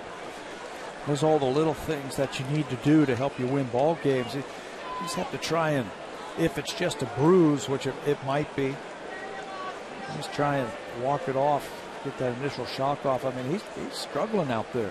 Yeah, he looks like he's going to leave the field, and now Leland has waived for Santiago, more than likely. Ramon Santiago, the backup infielder, and it is Santiago that's coming out of the dugout. And Infante will leave the game.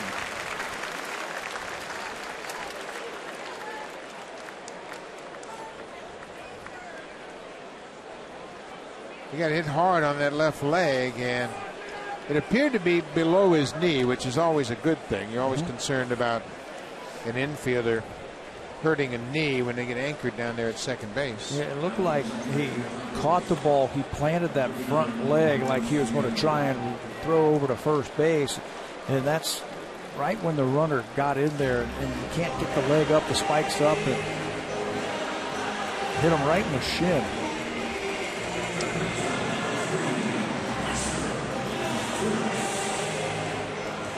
Colby Rasmus with the hard slide into second, and he broke up the double play. Rajay Davis is at first on the fielder's choice. There are 2 outs. Bottom of the fourth, Tigers have a 5-0 lead. Ramon Santiago takes over at second.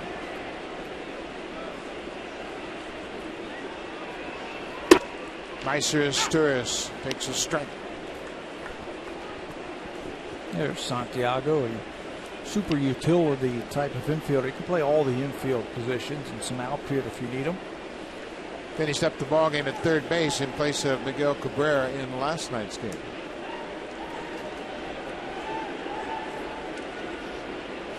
Davis had a big lead. We're only in the fourth inning. Plenty of time for the Blue Jays to erase a 5-0 deficit. You know, you're not going to put 3 or 4 hits, consecutive hits against Max Scherzer, so why not? With a couple of outs here, maybe steal a run, get in the scoring position, score on a hit.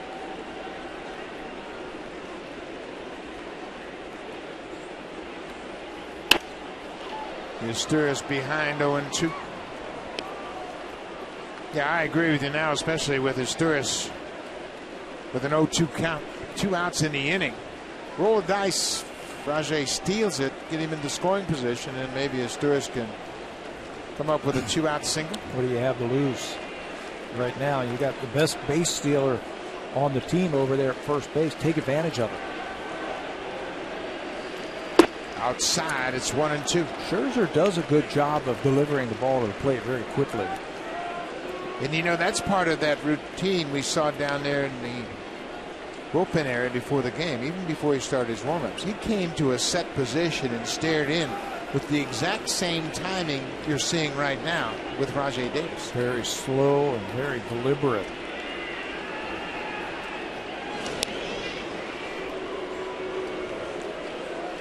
He's given up 5 stolen base attempts this year. 5 stolen bases in 10 attempts. So I'll take my chances with Rajai over there at first. Shorter lead for Davis. Now he's inching onto the artificial surface. Not going. Asturias fouls it back.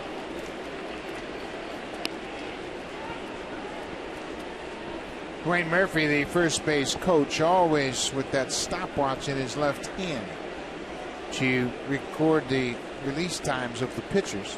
Then he'll pass that information on to Davis. There are certain guys that you can just run at will against.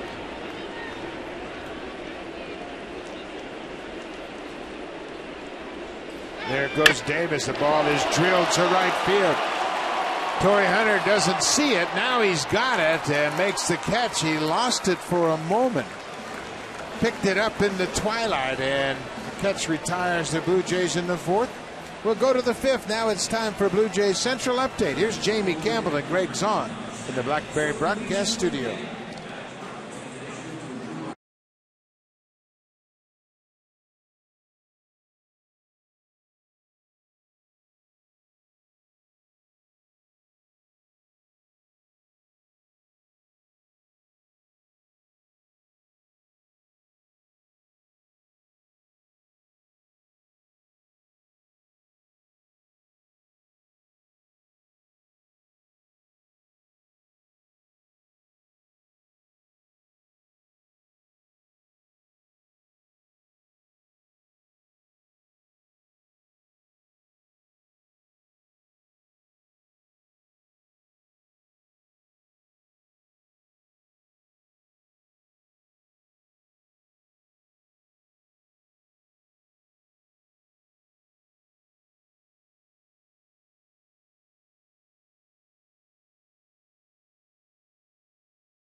On Sportsnet 360, formerly known as The Score, tonight at 11 Eastern. It's a 30-minute interactive postgame show hosted by Eric Smith with former Jays Paul Spalgeric and Greg O'Halloran providing the analysis. Check out sportsnet.ca/360 for channel listings. Right after this ball game, and he'll talk about that Rasmus slide, I'm sure.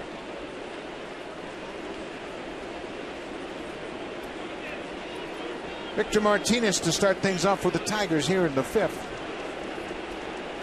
Isn't it funny how that Rasmus slide stands out in this day and age? When you and I played, Don Baylor, Hal McRae, Kirk Gibson. I mean, everybody had guys that would do that on a regular basis. Pete Rose over in the National League. Oh, that was one of the best ever. Pete Rose and Bud Harrelson. World Series. Yeah, the playoffs against the Mets. Started a rhubarb. That's right. It was the playoffs at that time. And now it's like, oh, look what he did. He broke up 2. How about your teammate? High and deep to right, but that's going to hook foul. Martinez out in front. Hal McRae in the playoffs against the Yankees. Yeah. Willie Randolph in particular. In '77, he hit Willie Randolph at second base. And it was all calculated. Billy Martin had gone to the mound to talk to the pitcher, and in that interim, Hal McRae told Freddie Pontic at second, you round third because I'm going to knock the second baseman into left field. And he did. He roll blocked him. Another high drive to right. Bautista on the track looking up. Victor Martinez has homered to start the fifth. His 7th home run of the season. Martinez has been on base 3 times tonight. Well, the Tigers have become very dangerous if the bat of Victor Martinez starts to heat up. Went to the World Series and he didn't even play for him last year. He was missing. If he starts to heat up, what a middle of the lineup the Tigers are going to have. Look like a breaking ball once again, down and in. Martina loses it to right field. Johnny Peralta.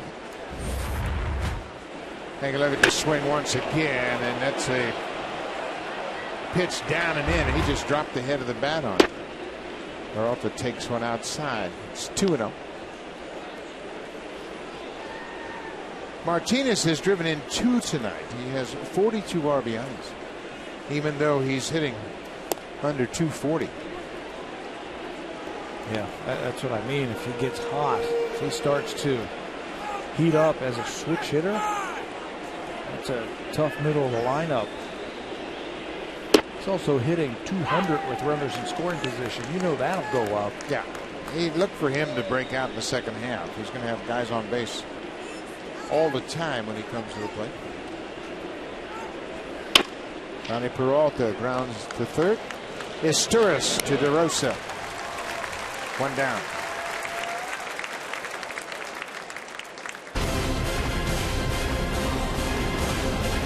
Disney's The Lone Ranger, starring Johnny Depp and Armie Hammer. Now playing in theaters.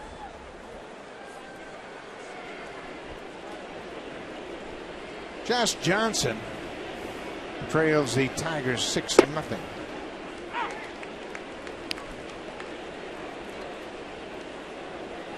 The home run by Victor Martinez is the only earned run that Johnson has allowed. Emilio Bonifacio made an error in the second that led to all 4 of those runs being unearned, and then Johnson himself committed 2 errors in the third that contributed to Torrey Hunter scoring. Johnson at first steps on the bag ahead of Dirks. DeRosa range to his right. Early in the game, we showed you DeRosa was teasing Bonifacio that he caught a pop-up that was right around the bag, and that time DeRosa went in front of the second baseman and said, I got this one. Yeah, you're going to take my pop-ups? I'm going to take your grounders away from you. 2 outs, and Ramon Santiago will bat. He is in the ball game for the injured Omar Infante, who left.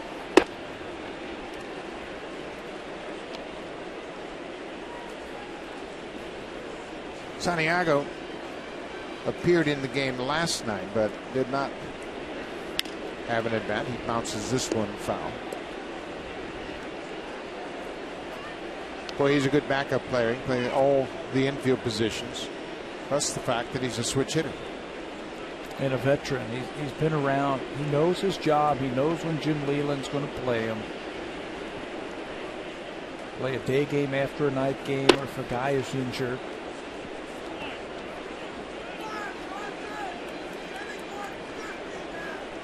Started out with the Tigers, played in the Gulf Coast League in 1999, his first professional season. Came up to the Tigers initially in 2002, and then he went to Seattle. Spent a couple of years with the Mariners. And he takes the walk, comes with 2 outs.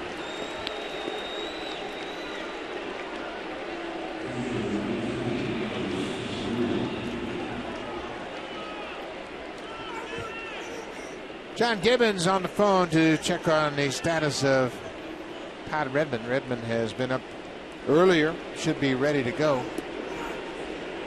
Johnson has thrown 102 pitches.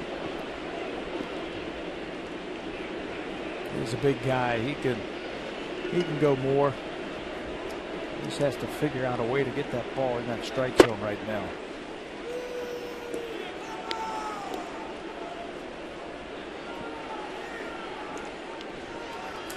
Alex Avila, 2 for 2 in the ball game so far. Had a double in last night's game in 3 at-bats.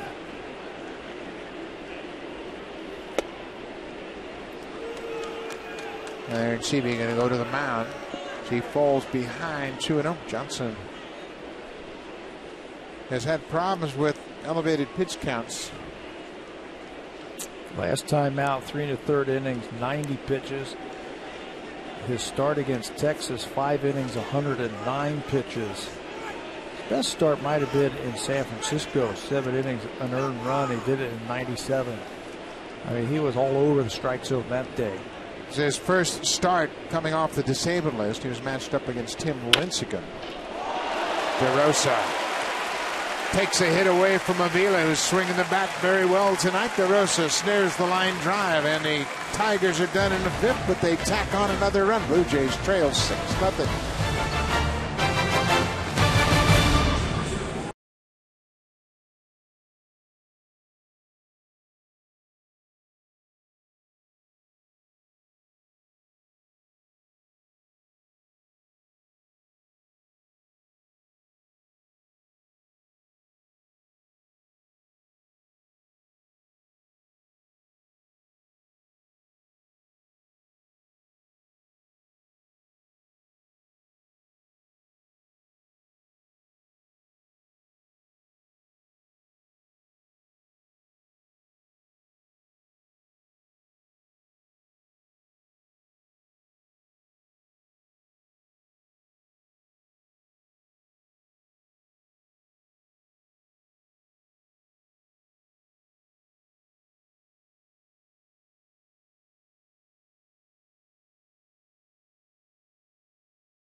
...16 starts. Max Scherzer this season has gone 12-0 with a very good ERA. And we look back and watch some other great Tigers starters. Verlander in 11 when he was the MVP and Cy Young had a great start. Of course, Jack Morris, part of that great Tiger team in '84 that won the World Series. He went 12-3 with a 2.39 ERA. And how about Denny McClain? The year he won 31 games. He got off to an 11-2 start with a 2.06 ERA. 30 games, and he 11-2. Through 16. Jack, good job to make our list tonight. He was part of that great start the Tigers got off to. And when you think about that start, I mean, that was the whole season. They went 35-5, and everything else was pretty much academic for the rest of us trying to chase down the Tigers. Mark DeRosa hit a triple his first time up back in the 2nd. Drives this ball to center field. Austin Jackson's got a beat on it. He breaks it down right in front of the warning track. 1 down. Of course, we all know that you always want to tune into television and watch, but when you can't, you can hear the Blue Jay games right here on Sportsnet 590 The Fan. Jerry Howard, along with Jack Morris and Mike Wilner, will bring you all the action every single day on the Fan 590. Jack Morris, of course, has been with us in the TV booth, and he's a great addition to the entire broadcasting crew here in Toronto. J. Pierre Ncibia fouls it back over the screen. Well, when you talk about great starts to a season, I mean, pitching has so much to do with it. And the Tigers, it's really baffling that the Tigers trail the Indians by half a game right now, and they just haven't hit. Tigers offense, as good as it is, they went into a little bit of a tailspin. Plus the fact that they had Alex Avila out for 14 games as he was on the DL. And he is the backbone of this pitching staff from behind the plate. You know, what's puzzling is the great numbers, individual numbers some of the players have put up. We all know about Verlander. Scherzer's had a great start. They're 4th in pitching in the American League ERA. They're number 1 in offense, batting average wise. the American League. Cabrera's had a great start. Fielder had a great start. Hunter. And yet they're at start of play today. They're 6 games over 500. This is a team that's going to get on a roll and win 15 out of 17, I think. They just have too much talent. Now, they go from here to Cleveland. So they'll be battling for the lead in the AL Central. But you're right. You look at the makeup of this team, you go, this doesn't really calculate. They've got great starting staff. Their bullpen has been a concern. And that's an area I'm sure that Dave Dombrowski, the GM of this team, is probably looking around right now trying to add some arms in that bullpen. 2-2 to Aaron Sebia. Swings and misses. 2 down. This copyrighted telecast is presented by authority of Rogers Blue Jays Baseball Partnership. It may not be reproduced or retransmitted in any form. And the accounts and descriptions of this game may not be disseminated without the express written consent of Rogers Blue Jays Baseball Partnership. That's what you see in the month of July. We were talking about Scott Feldman being the first starter, being traded in July. You also see a lot of changes in the bullpen, and we'll talk about that next inning. Max Scherzer makes the play, retires Bonifacio on his own. We have played 5. It's 6-0 Tigers. Now it's time for the Home Hardware Cleanup Crew, brought to you by Natura. Home Hardware's exclusive line of safe, environmentally friendly cleaning products.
Innings. He allowed just 1 earned run, but was responsible for all 6 runs. He walked a couple, struck out. Threw 105 pitches over the 5 innings. Big turning point in the ballgame, obviously, was the error by Bonifacio. It looked like a routine double play ball. It went right through his legs. And that opened up the floodgates for the 4-run second inning. New pitcher for the Jays will be Todd Redmond. He's making his 3rd appearance of the season for the Jays. Probably would have kept the Tigers off the board there in the second inning. Redmond just recalled after the ball game last night. He has spent some time in the Cincinnati Reds organization, mainly a reliever in the big leagues. 39th round draft pick in 2004 by Pittsburgh originally.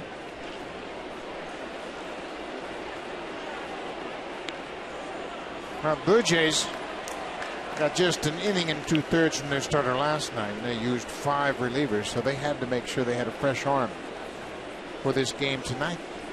That's the luxury of having Buffalo just across Lake Ontario. Make a phone call and have somebody by game time.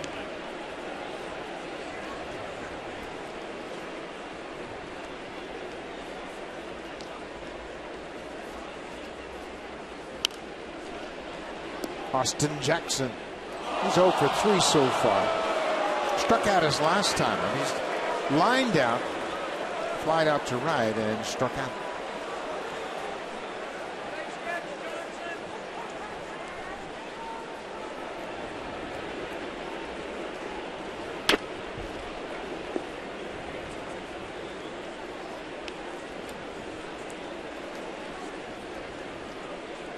Redmond was in Buffalo, basically pitching out of the bullpen for him. Nothing outstanding. Fastball sinks a little bit. Sinker slider type of pitcher. Had a 3-1 record while pitching in Buffalo. Pitched a total of 26 2/3 innings. So hopefully they can get 2, maybe 3 innings out of him tonight. Save that bullpen. Base hit through the left side.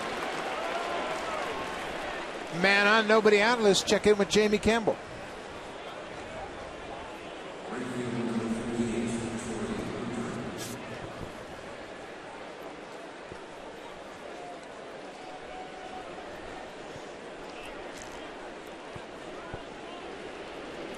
Boy, Pittsburgh, they're hanging in there. Of course, they've got the best closer in the National League, and Jason Grilling.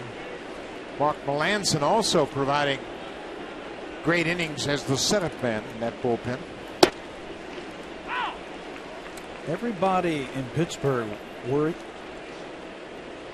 about the Pirates right now because the last couple of years they've gotten off to great starts and then fizzled in June and July.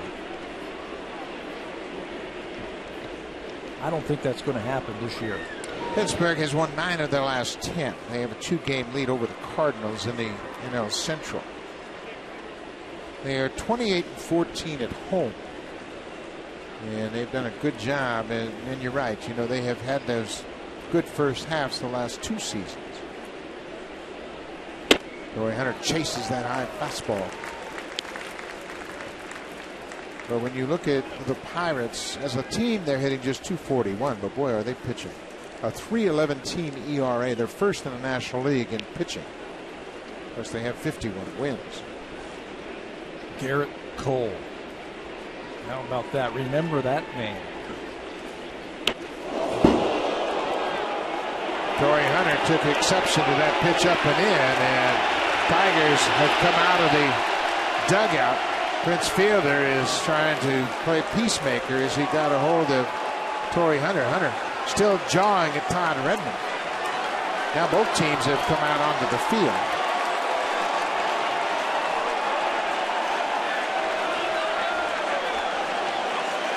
Of course, the Tigers are a little bit on edge after that hard slide by Colby Erasmus.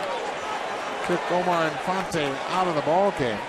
And I think what happened down in Tampa Bay before they got here when Miguel Cabrera got one up and in. That's what Torrey Hunter's upset about. He's screaming with Bautista in front of him. And Jim Leland has said it this week. He said, you know, hitting somebody, and I don't think Redmond hit him on purpose, but up and in, you can't go there. Well, what Leland said was if you're going to pitch inside, you better have command. Because you get up around the guy's head, and obviously it could be career threatening. So now Leland making sure his troops are safely headed back to the dugout. And he's checking with the crew chief, Jerry Lane. A couple of classy veterans talking it over at first base, Mark DeRosa and Torrey Hunter. But you're right. I think there's a little hangover from the Tampa Bay series. Yeah. They had a couple of brushback pitches in that series. Ben Zobrist was hit by Rick Porcello. As a result, Porcello was suspended for 6 games. And he has subsequently appealed it. Here's a look at the pitch from Redmond. Fastball in, he gets underneath it and loses it. And hits Torrey right on the shoulder. And he's upset where that ball was heading. Up and in, right at his face. And I don't blame him for protecting himself. Yeah, that's always a concern. The umpire, Mike Estabrook, after a conference near the mound in the center of the field, has warned both sides. Jerry Lane is the crew chief, and he's explaining the situation to Redmond. You are pitching now with a warning in place, which means if there's another pitch that the umpires suspect to be intentional, will be thrown out of the game. Porcello, we mentioned his 6-game suspension for hitting Ben Zobrist, has appealed that suspension. So Miguel Cabrera bats with 2 runners on. He goes after the first pitch. It was Cabrera that took the up and in fastball from Fernando Rodney. Nearly 100 miles an hour.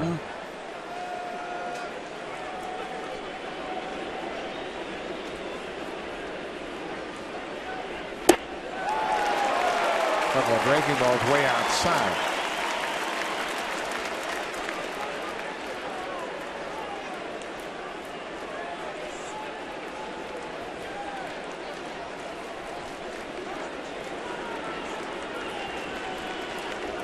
Oh, and 2 to Cabrera. Didn't chase the third breaking ball in a row. Cabrera is 0 for 2 with a walk.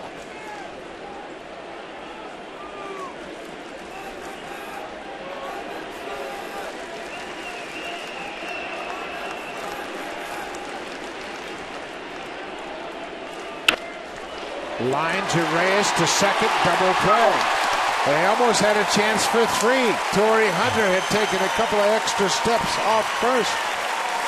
Got a little excited when that left the bat. That looked like it had a chance for a triple play because both runners took a few steps.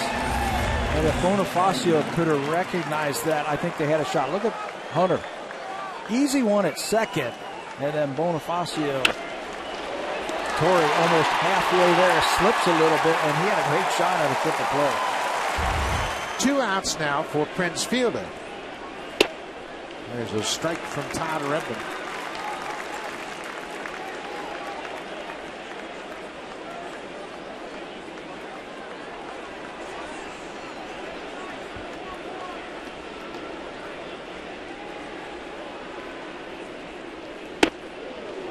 Ball on a strike. Little excitement here in the top of the 6th. Torrey Hunter was hit by a pitch and the dugout's emptied.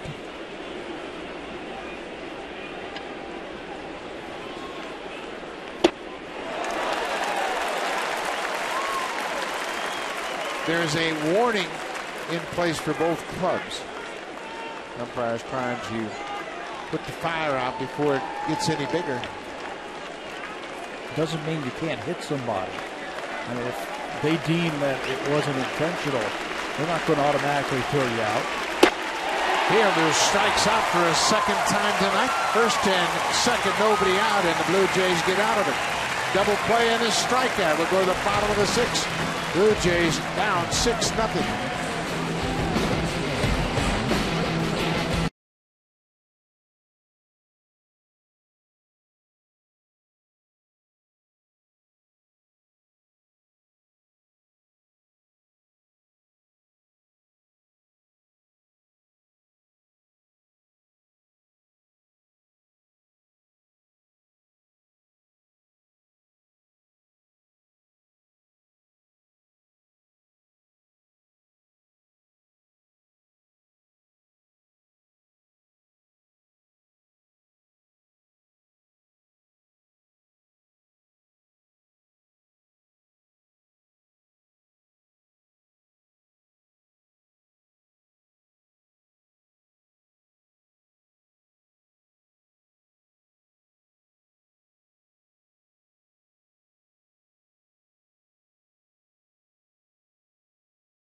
Starts tomorrow at 10 p.m. Eastern on FX Canada. Not available on Bell. For the start of this inning, Max Scherzer went to the mound to start his warm-ups, and he's met by the crew chief, Jerry Lane, and the home plate umpire, Mike Escobar. Just to make sure everybody understands what's the situation. A warning is in place. Todd Redmond hit Torrey Hunter. And the bench is emptied, and the warning has been put in place by the umpires, so to make sure there was no misunderstanding. Jerry Lane explained it to Scherzer. This is the way it is. And, you know, if the umpires feel that he throws a breaking ball, let's say, or a changeup and it hits the batter, that's not a reason to throw him out of the ball game. That happened to me in New York. There was a warning in place against the Yankees. We were out of pitchers and getting our brains beat out. Chris Mahalik hit Chubb Knobloch with a breaking ball, and they threw him out of the game. And we were down to nobody in the bullpen. Of course, I got thrown out of the game, too. Well, that was my next question. Did you last? Jose Reyes starts things off with a single right over the mound. Let's see if that little incident didn't spark the Blue Jays. Get them fired up a little bit. You're against the best pitcher in the American League right now. Let's see if you can get something going. Reyes does his part right back through the middle to start the sixth. Well, Blue Jays certainly have the thunder to get back in this ballgame. We've got Lind and Aaron Seavey back in the lineup tonight. Jose Bautista has doubled and grounded into a double play.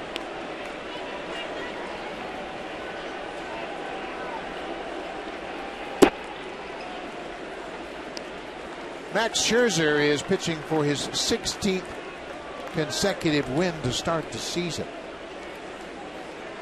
He would be the first since Roger Clemens started the season in 1986, 14-0, to start the season 13-0.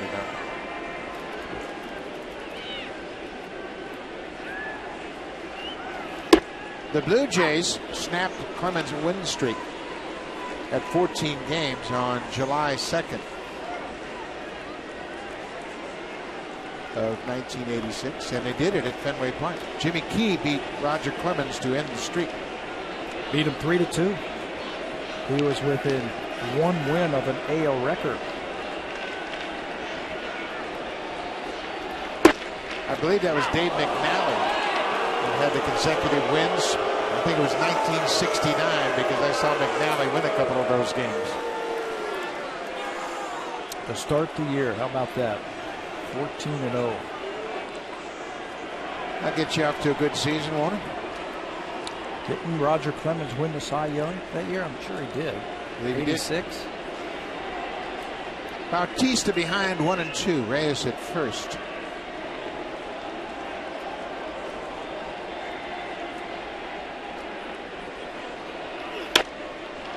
Bautista had to reach and extend for that outside pitch to protect the plate. You know, you were all over him pitching to both sides of the plate and using his fastball. You can see that on that pitch track shot. A couple of fastballs in, a couple of fastballs away. I mean, nothing in the middle from Max Scherzer, and he does it with his fastball. Well, if you give big league hitters a chance to pick up on a pattern, they will wear you out. Another 1-2 pitch to Bautista. Hammered but foul down the left side. His fastball location the last couple of months, Max Scherzer, has been much better. He's been pounding balls away, especially to right-handers, and using his slider. But a lot of pitches away.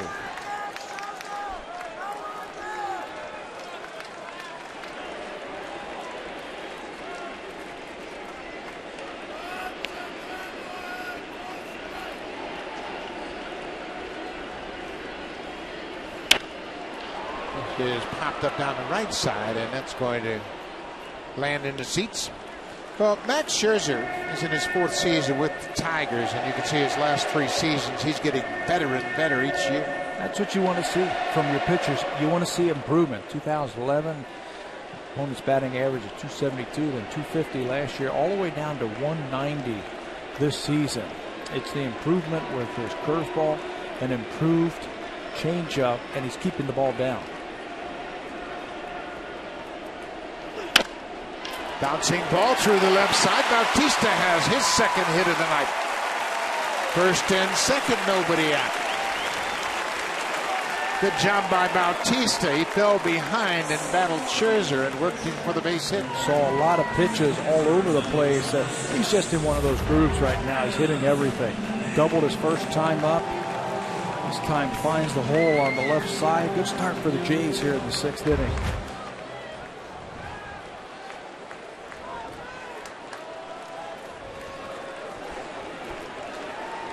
So Adam Lynn back in the lineup after missing first 2 games of this series. Lynn came out of the ball game in Boston on Sunday afternoon. He couldn't take the field in the bottom of the 3rd.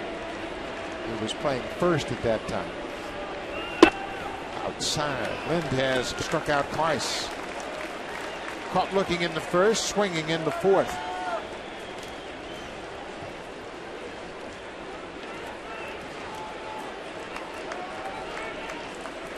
Blue Jays have just 4 hits against Max Scherzer.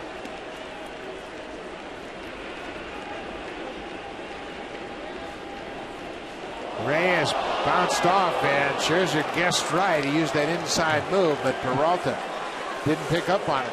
If he did, and if he was standing at the bag, Jose would have been picked off at second base. Here's the inside move, and watch Reyes, just assuming that he's going home. And he was caught out there. No defender at second, though.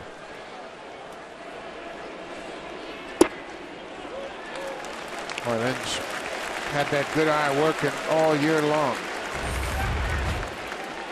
Watch the head of Scherzer. I mean, he really whips it through to get over onto that front side. There was some worry about that early in his career that would throw him off, but it's worked fine for him. Won 16 games last year. And then fouls it off to the left side. And he's off to a good start this year. One more time. Watch how violent this is as he delivers the ball. I mean, he really whips it down and over the top. He almost loses sight of home plate in the middle of that delivery, but then picks up the target right at the end. But well, there's a lot going on there, but he has mastered that delivery very effectively. It's unique.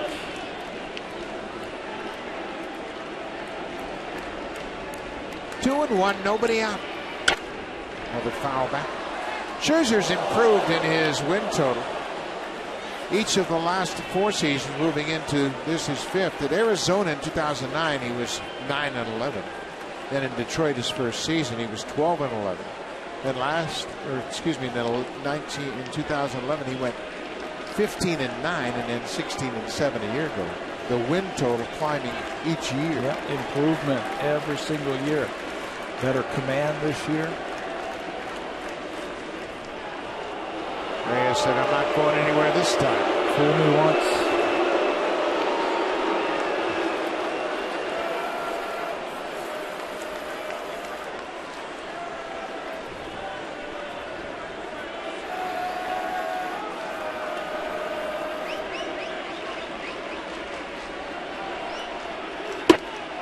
Lynn strikes out for a 3rd time. That high fastball gets him.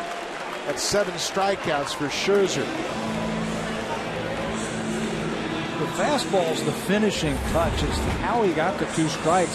A couple of change-ups and then an elevated fastball right there. Adam Lynn comes up empty on that attempt.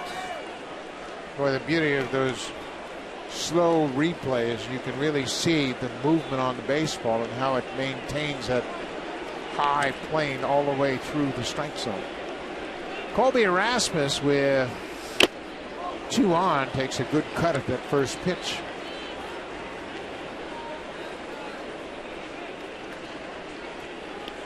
Rasmus had a 2-run double in the 1st inning in last night's game, and then a 2-run homer in the 2nd, both coming off Doug Fister.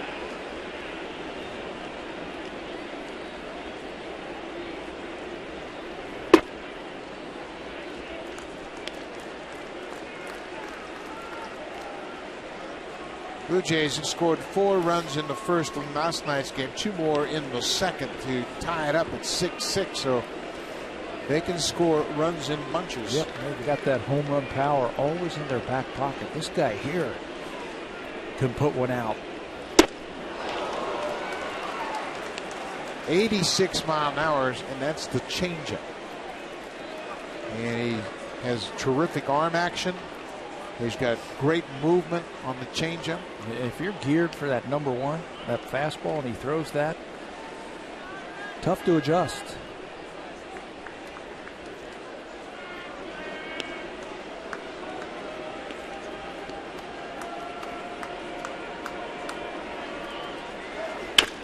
Base hit through the right side. Reyes is giving the wave home.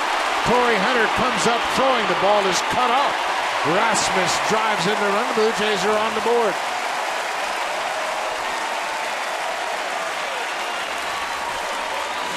Well, we said earlier in the game that Rasmus is a good low ball hitter, and if Scherzer throws him a fastball and it's down low, that's playing right into what Colby does. Fastball, it's down, it's in, and you can see he just drops the head of the bat. That's where his swing is. He goes down there and gets it. Watch the swing, how his hands go down and get that ball, rips it into right field for an RBI single. Rasmus, that's his 43rd RBI of the season.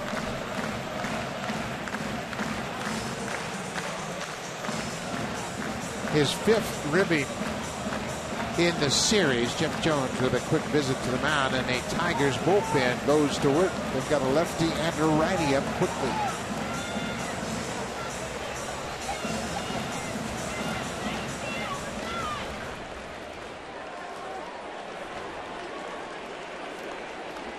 Rajay Davis still just one out. Davis has struck out and hit into a fielder's choice.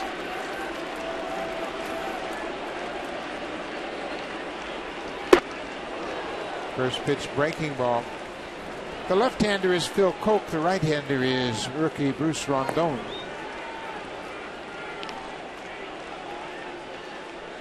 Mike Rojas is the bullpen coach. He's the son of Cookie Rojas, former coach of the Blue Jays.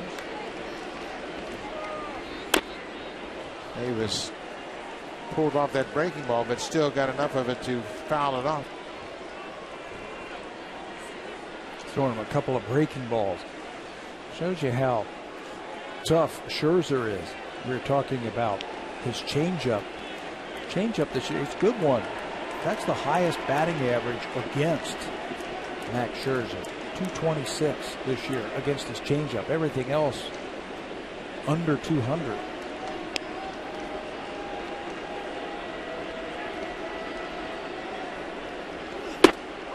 Another strikeout for Scherzer. That's always a terrific weapon for him to get him out of jams. Davis strikes out for a second time. That's 8 strikeouts now for the Tigers right-handed. His season high is 12. That was way back on April the 14th at Seattle. Last time out he had 9. He has recorded at least 6 strikeouts in all of his 17 starts this year.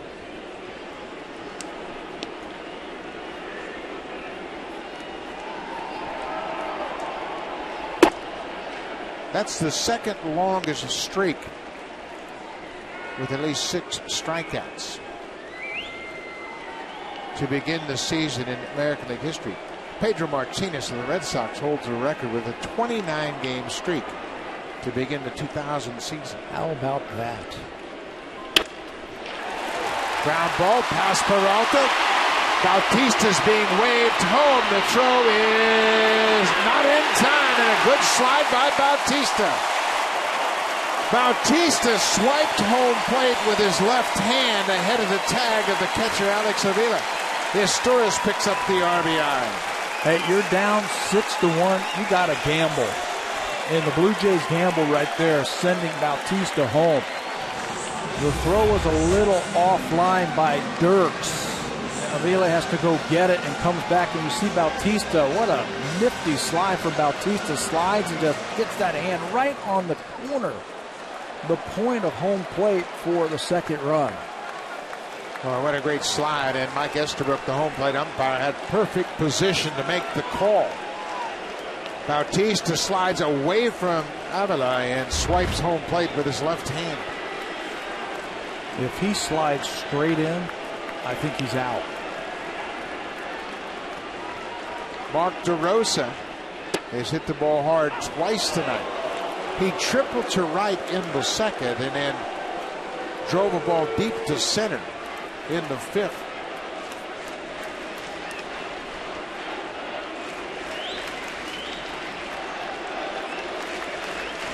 Rasmus at second and Sturris at first. 2 outs.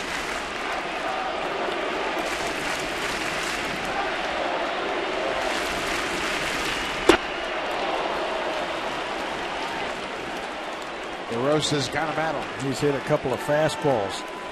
Tripled to right field and then smoked the ball to center field, both off fastballs. So Scherzer throws him a couple of breaking balls.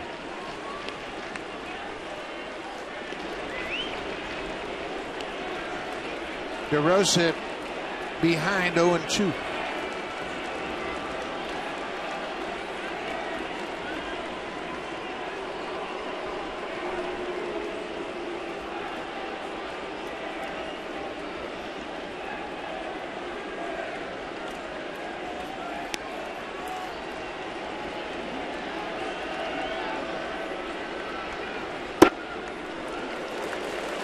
Just missed. Tough pitch to lay off of.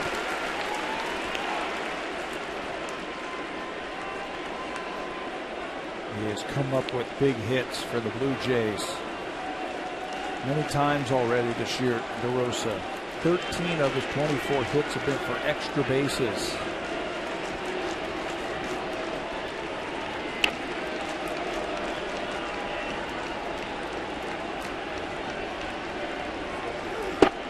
Off the plate inside.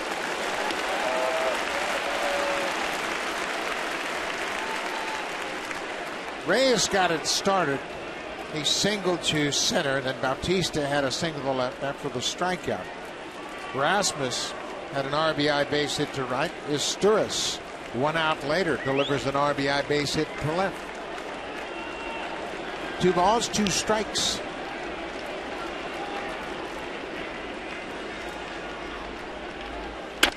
DeRosa drives it toward the alley in right center. Ball is sinking quickly, but Torrey Hunter runs it down. DeRosa hit the ball hard again, but the Blue Jays are on the board. They score a pair. They still trail Scherzer and the Tigers 6-2.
Comfort Zone, our folks from Junior Achievement. Welcome to the ballpark. Hope you're enjoying the game and a great vantage point in that TV Comfort Zone. And over in the Jays Care Community Clubhouse are some very special guests from Sick Kids Hospital. Welcome to Rogers Center, and you're enjoying your visit tonight. Blue Jays got on the board. It's a 6-2 Jays lead. Jose Bautista with an RBI, giving the base hit and scored, and he and Rasmus combining. Rasmus with the base hit. Colby's liking that cleanup spot right now. He's cleaning up. 5 RBIs in the last 2 games. Victor Martinez homered back in the 5th, his last time up. He's been on base 3 times, reached on an error in the 2nd, singled in the 3rd, and homered in the 5th.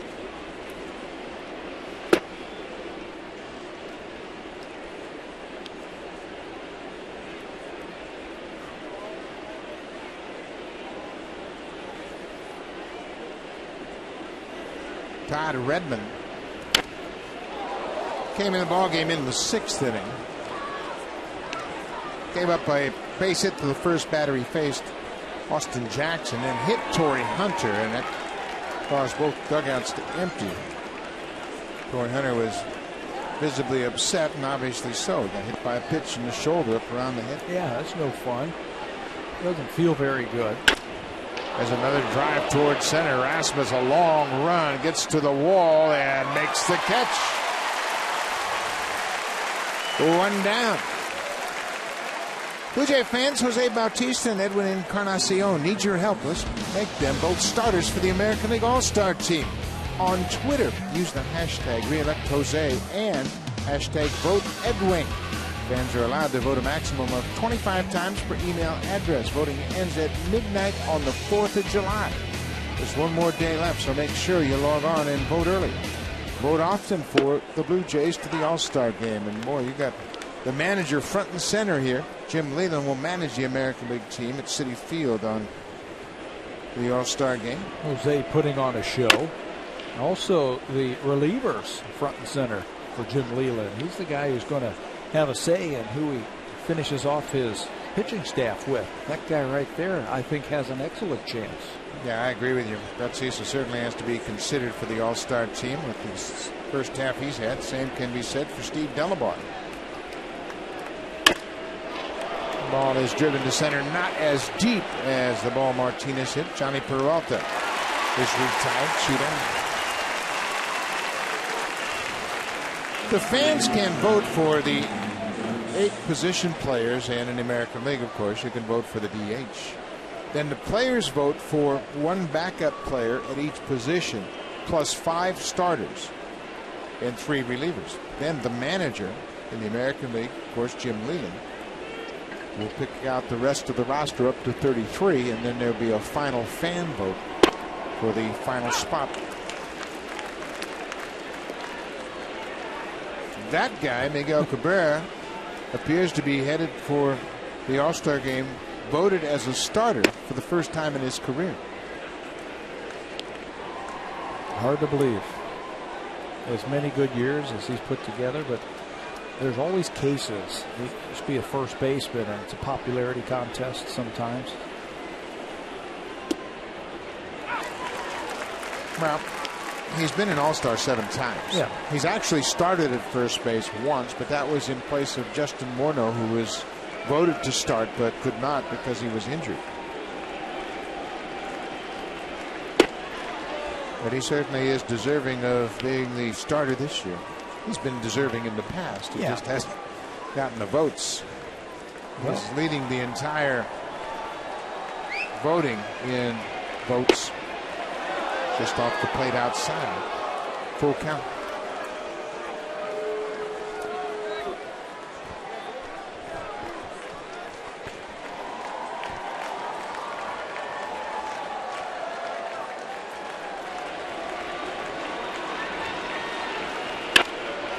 Breaking ball hit into left field. Rajay Davis is there. Todd Redmond has a good inning. He retires the side in order. We'll go to the bottom of the 7th. Max Scherzer still with a 4-run lead.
7th. The Blue Jays take on the Minnesota Twins. The game time is 1:07 p.m. The first 20,000 fans will receive a J.P. Arancibia bobblehead.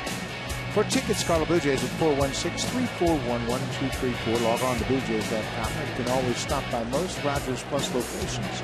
Pick up your tickets for J.P. Arancibia bobblehead day, Sunday. Arancibia starts things off for the Blue Jays. Max Scherzer was touched up for 2 runs on 4 hits, but he stranded a pair. That was back in the 6th inning. JP has flied out and struck out.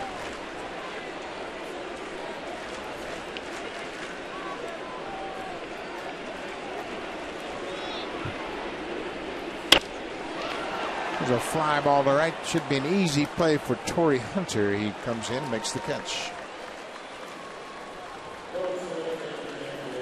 More baseball right here on Sportsnet. Tomorrow afternoon, the New York Yankees and the Minnesota Twins will hook up. It all starts at 2 p.m. Eastern Time, 11 a.m. Pacific Time on Pacific and Ontario.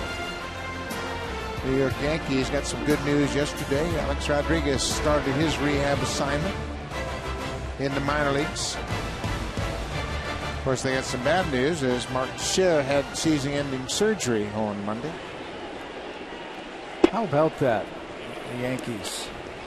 It's been crazy for the Yankees the first couple of months of the season. And one thing that has happened is all those extra players that got off to a great start have all come back to earth.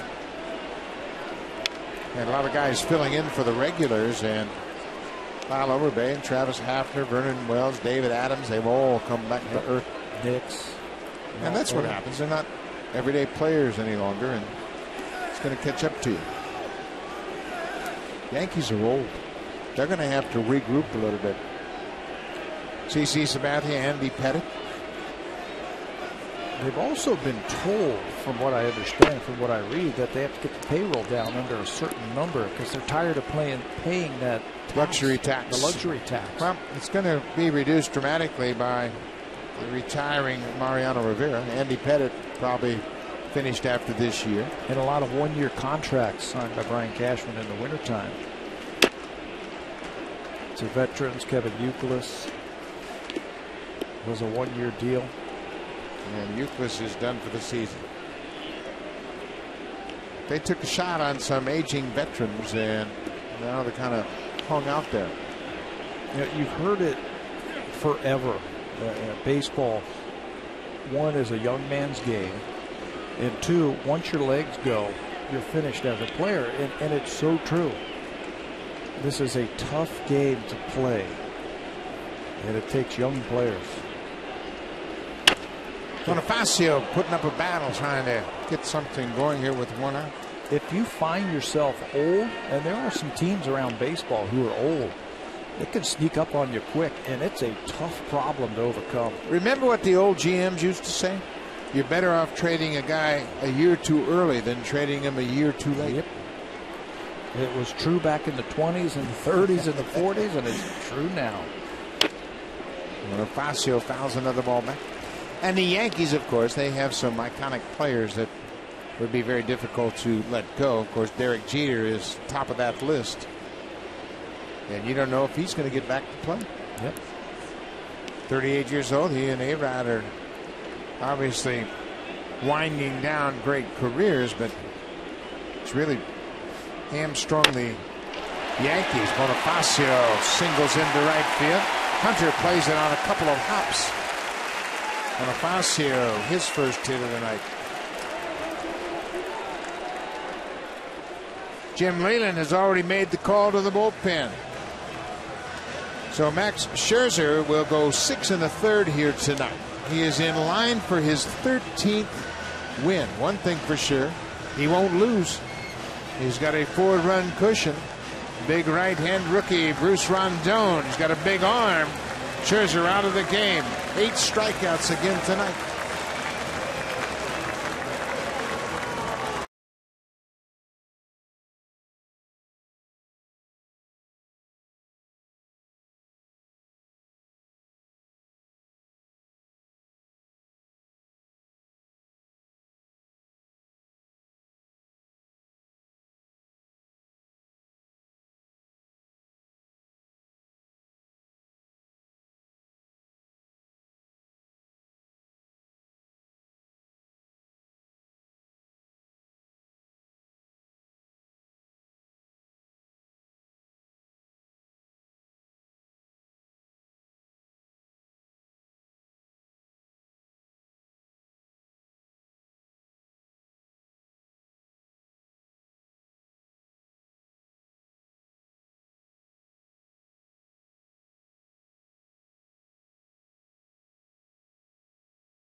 Jamie Walters has allowed just one hit over 5 innings to the Yankees. He's pitching well.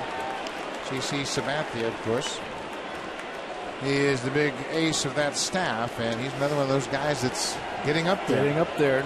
Talking about big guys, here's a big guy. Bruce Rondon, 5 games this year, and he throws hard. He's been a little bit wild in his career. Reyes pops it up. Shortstop Johnny Peralta in the outfield makes the catch. But down. These type of pitchers, Rondon, they don't come along very often. When they do, they're fun to watch. They can hit triple digits. He and Aroldis Chapman over at Cincinnati, big, burly, and they throw hard. The Dodgers just called up a 22-year-old right-hander, Jose Dominguez, that throws 99 miles an hour. Jose Bautista.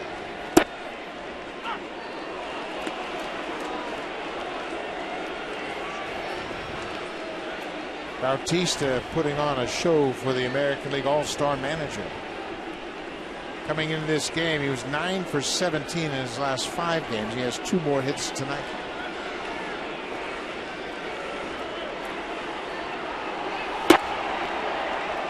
.101 from Rondon. That's it. He's got a great arm. His problem is being able to find the strike zone. Did not make the team out of spring training, was not ready. He wasn't a polished pitcher. He's got outstanding stuff. Good fastball, good breaking ball. And he still has to be able to find just a little bit more command. Well, as we have said so many times in the past, you can throw 100. But if you can't locate and you can't get your secondary pitches over, big league hitters will catch up to it. Yep. It's a kid who was named the Tigers minor league pitcher of the year last year. He's had 3 different stops in their minor leagues. A-ball, double-A, and pitched a little bit in triple-A for him. He's just a young kid. Bouncing ball. Santiago will go to the bag, and the inning is over. Bautista hits into the force out. Rondon closes out the 7th.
Lots more baseball coming up tomorrow right here on Sportsnet at 1:30 Eastern Time. It's the Padres at Fenway Park to take on the Boston Red Sox. That's 10:30 a.m. Pacific Time.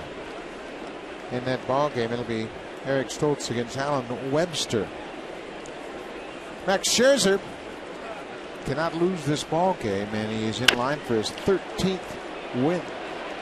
Rajai Davis with a long run. His speed allows him to get there, and he makes the catch in foul ground.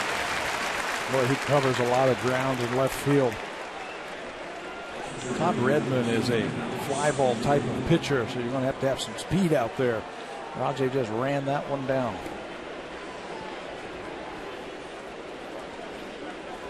Edmonds done a nice job. He came into the game in the sixth in relief of Josh Johnson. Gave up a single, but then was able to get out of the inning. Had a line drive double play and a strikeout. Then he retired the side in order on three fly balls in the seventh.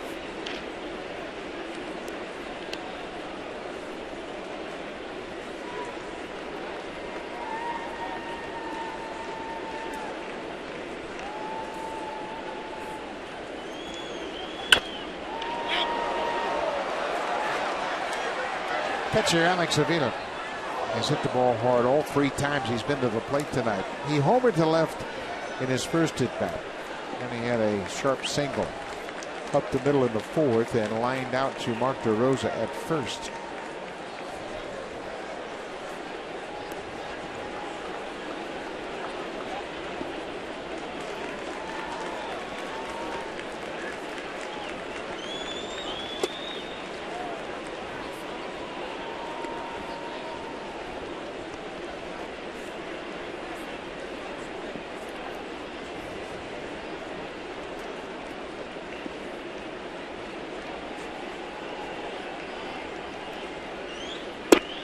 Breaking ball catches the outside corner. 2 balls, 2 strikes. We are in the top half of the 8th inning. The Tigers have a 6-2 lead. They scored 4 runs in the second. Last night they scored 6 runs in the second. Avila strikes out. 2 down. Time now for the smooth move of the game. Brought to you by Bacardi Oakart Smooth Spiced Rum. Bacardi is a proud partner of the Toronto Blue Jays. Man at third base for the Blue Jays, and 2 out. J. Pierre and CB at the plate. This looks like extra bases right here. And maybe even a home run, but Austin Jackson says not so fast. What a play by the center fielder, and to the delight of his starter, Max Scherzer. Austin Jackson with our smooth move of the night. That catch ended the second inning when the Blue Jays were making a bid to get right back in the ballgame after the Tigers had scored 4 in the top half of the inning. Here is Austin Jackson, the center fielder.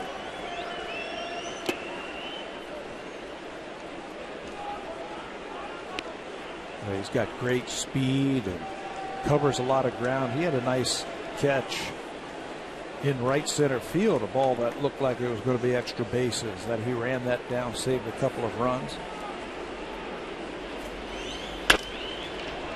High fly ball to right. Bautista over near the foul line, running out of room, and he does. That ball sliced into the seats. The ball was over the seats. The fans were trying to make a catch on it, and once that gets over the railing, there's no interference by the fans, and Bautista is kind of frustrated that he didn't have a clear shot at making this catch. You can see the fans stood right up and that's not good. The ball kept fading on him, and Jose catches that ball off the fan, lets him have it. I guess you're not a rock star anymore. Todd Redmond will end the inning. He tosses to DeRosa, and the inning is over. We'll go to the bottom of the 8th. Now time for a Blue Jays Central update. Here's Jamie Campbell and Greg Zahn in the Blackberry Broadcast Studio.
into respectability. What will it take to make this team a contender again? We will tell you in this week's Sportsnet magazine. Subscribe now at sportsnet.ca/magazine.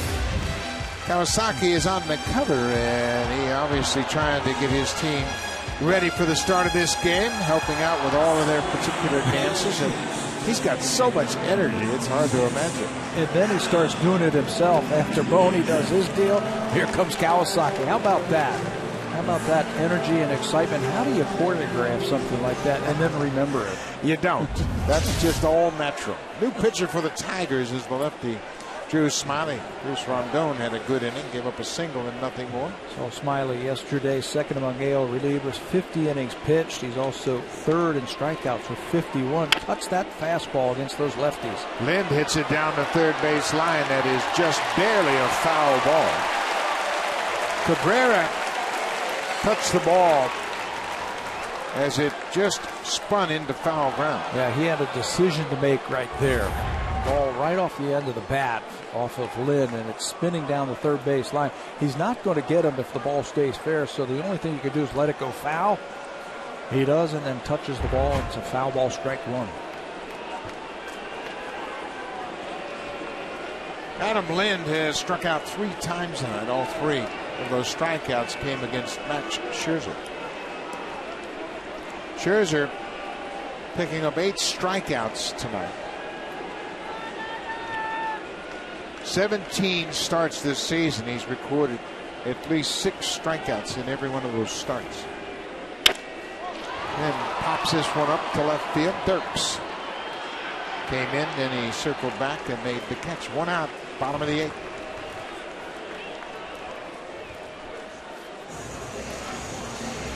So Scherzer now on the season has 139 strikeouts. That's second to Yu Darvish of the Rangers, who has 151. And in 9 of those starts, he's had at least 8 strikeouts, like he did tonight. That's awesome, because you don't have to field the ball. Doesn't matter if you have a good fielding team or a bad fielding team, and you've got all those strikeouts. Well, then Chu, he does it fairly economically.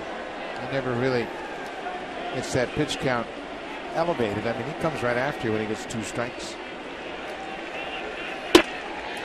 Bobby Erasmus with a ball and a strike.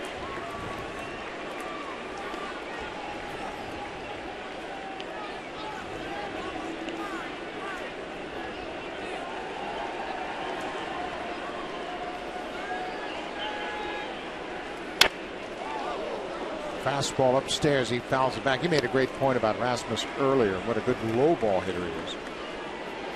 Hit that low fastball off of Scherzer for an RBI single in the 6th, and you can see Smiley's trying to elevate the heater. Elevate it. He's going to have to really stay on it. He's got that natural cutting type of fastball down and away. You have to stay on it and poke it the other way. Back up the middle. Up the middle. Rasmus has his second hit of the night. Very nice. Nicely done. Keep that front shoulder in. The catcher, Alex Avila, is going to set up way off the plate. As they bunt that ball away, Colby keeps that front shoulder in, head down right behind the baseball. And picks up another base hit. Been on base 3 times tonight. Average up to 248 with a pair of hits. He's also been hit by a pitch. That happened in the 4th inning. Rajay Davis, he's gone 0 for 3 with a pair of strikeouts.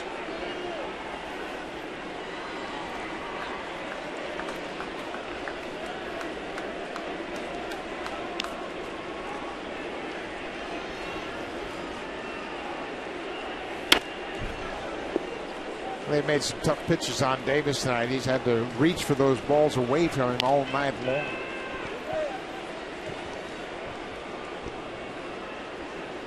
Rajay playing every day with Melky Cabrera on a DL, and he's made the most of his increased playing time.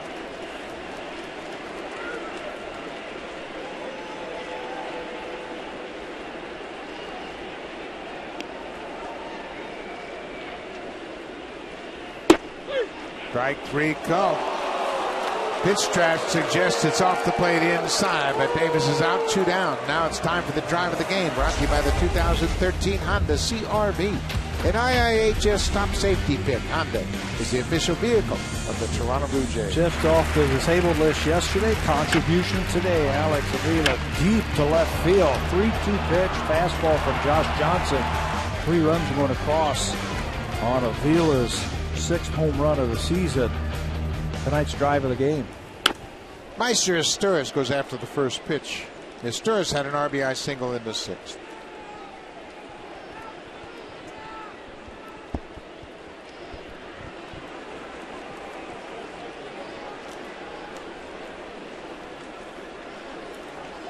Blue Jays would love to be able to stretch this inning out so they could get back to the top of the order one more time. Yeah, guarantee Reyes and Bautista in the 9th inning.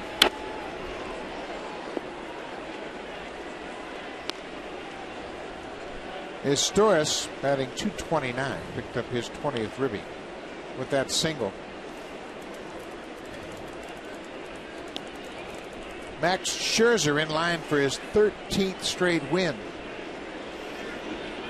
This was his 17th start of the season. He would move to 13-0.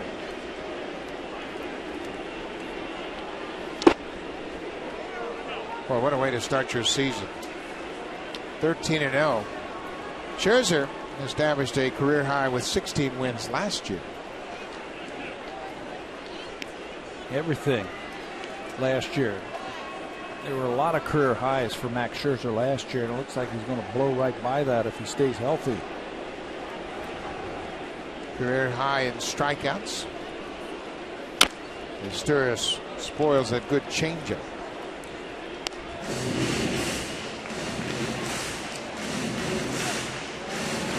Blue Jays would love to come back in this ball game. It doesn't get any easier tomorrow. Justin Verlander will go to the mound for the Tigers in the series finale, proposed by Ismail Rogers.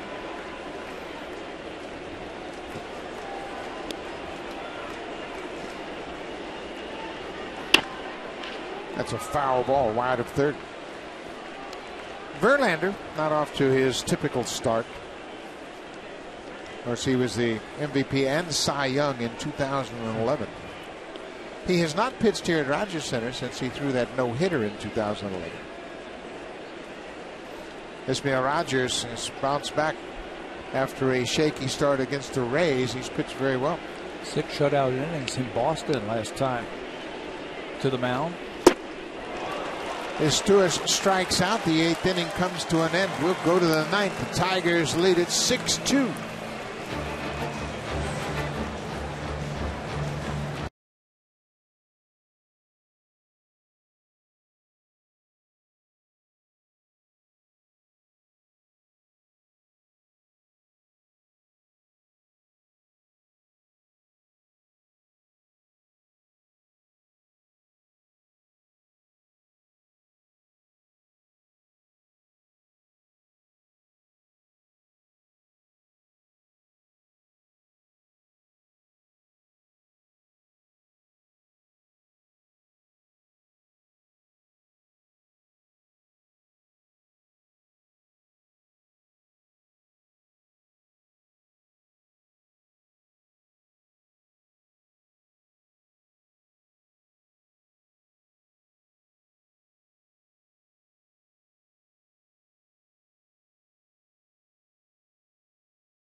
Following this ball game, and fans, don't forget you can catch Blue Jays Express on Sportsnet 360, formerly known as The Score, tonight at 11 Eastern.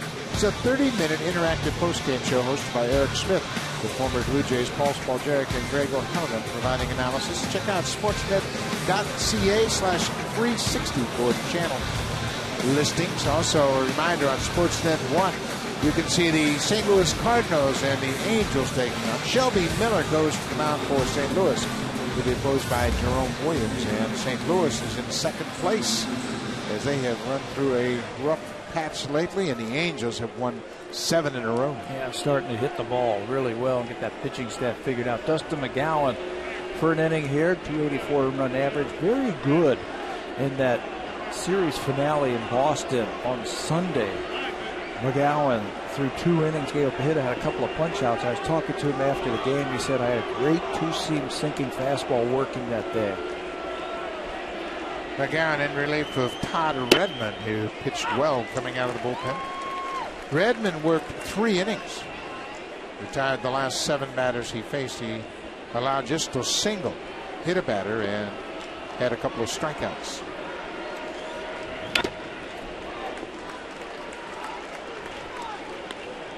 Well, there's no question about Dustin McGowan's stuff. He's got a good breaking ball, that 2-seamer that I was just talking about. Mix in a little bit of a changeup also. He had 5 days off between that last appearance and the one he had on Sunday. You can go out there as a reliever and give it all you got for a couple of innings. Yeah, his velocity is pretty good. We saw him at 95, 96 in the Red Sox series, as you mentioned, with good sink. It's the question of whether or not he can stretch it out, give you multiple innings, and how often can he pitch. He's had no signs whatsoever of dealing with any kind of soreness. I know for the right-handers, it's no day of the beach standing in there facing this guy. Throws so hard. There's a good fastball at 96, and Torrey Hunter fouled it back.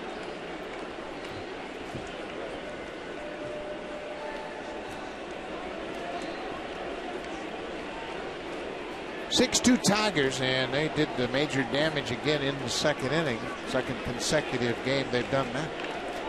They had 6 runs in the second inning in last night's game.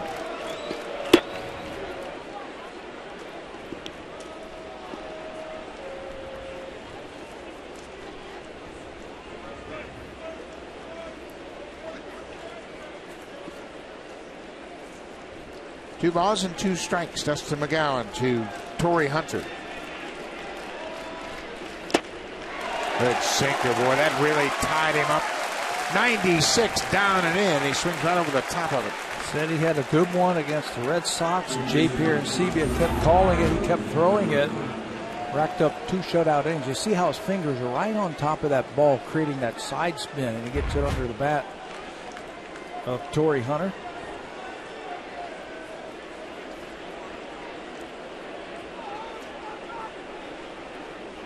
Miguel Cabrera has gone 0 for 3 with a walk.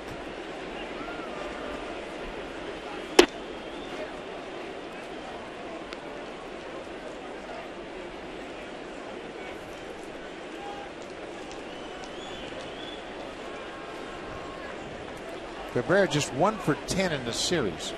The one hit was a 3-run home run in last night's game.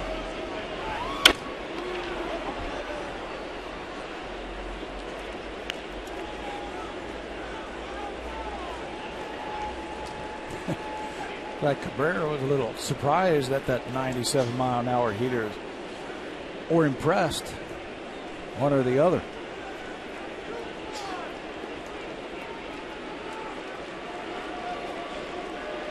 One pitch to Cabrera.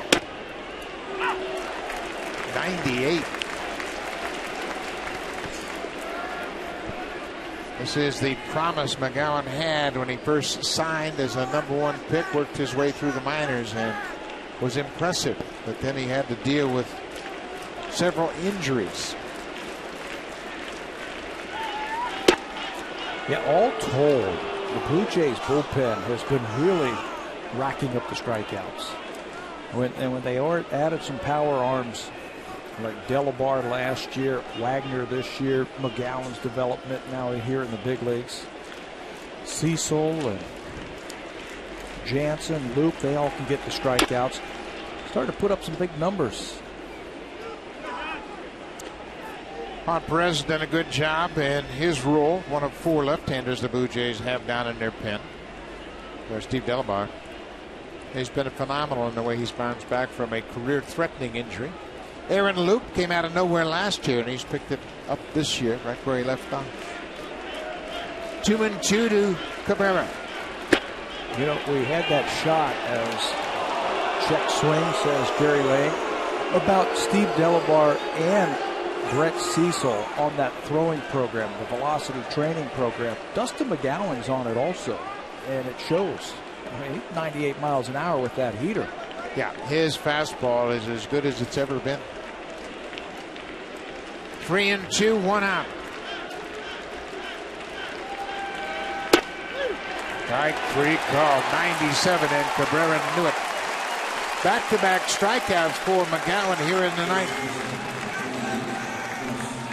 Right down at the knees. This is staying on top of the ball and driving the ball down in the strike zone. The Blue Jays are going to have some decisions to make. Remember, Sergio Santos is rehabbing in the minors also. Pitch fielder, after watching Cabrera's strike out, says, you know what, I better get ready for this heater. Fouls off the first pitch.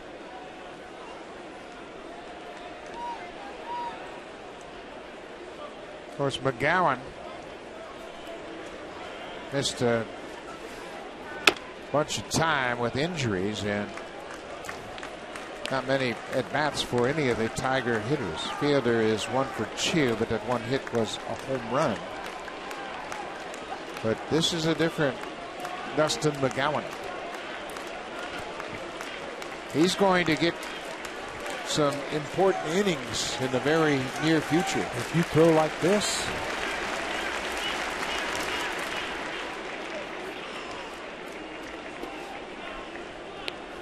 I like how John Gibbons has brought him in here in the 9th inning against their best hitters.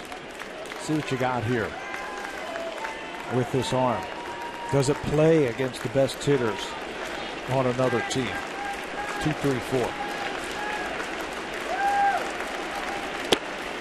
Breaking ball buried in the dirt.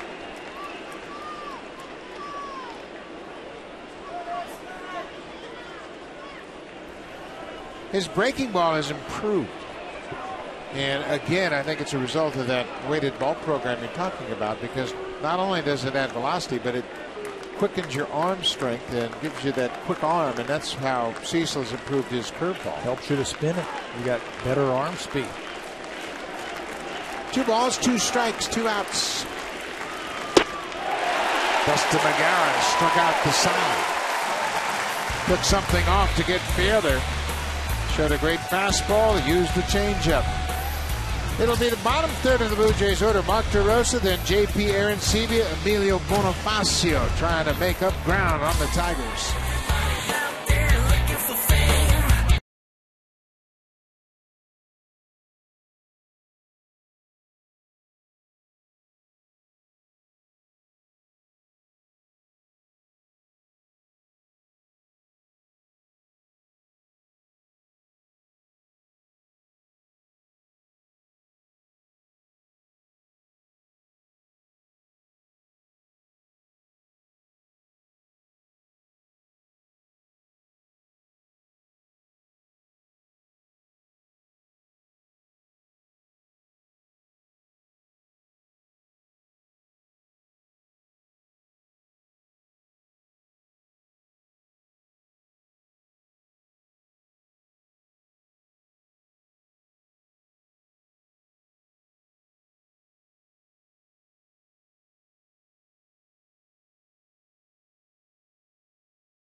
Fans, a reminder, there's a lot more baseball right here on Sportsnet. Tomorrow at 2 p.m. Eastern Time, you can see the Baltimore Orioles take on the Chicago White Sox. That's 11 a.m. Pacific Time on Sportsnet West. Lots of great afternoon baseball across the channels on Sportsnet. Don Kelly has taken over defensively at third base for Miguel Cabrera. And the new pitcher into the ball game is Joaquin Benoit. He has been finishing games lately for the Detroit Tigers. Joaquin Benoit, I told you there are 6 guys who have had save opportunities this year for the Tigers. This is not a save opportunity.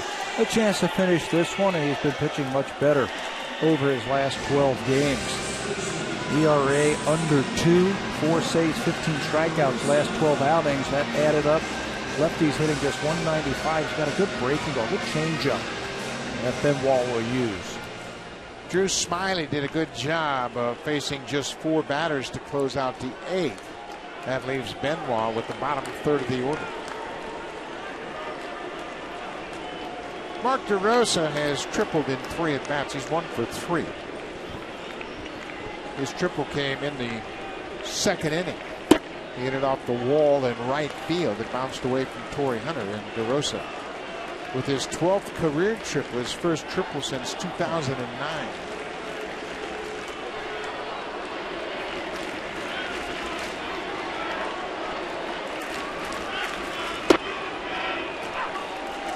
Benoit bends in the breaking ball. It's the ball on the strike. Max Scherzer in line for his 13th win. He would move to 13-0. That would improve his career record against the Blue Jays to 4-0. DeRosa out in front of that off-speed pitch.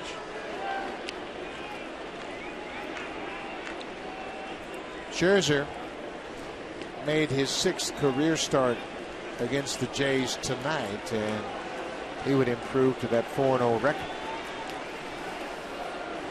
Justin Verlander against Esmail Rogers in the series finale tomorrow night.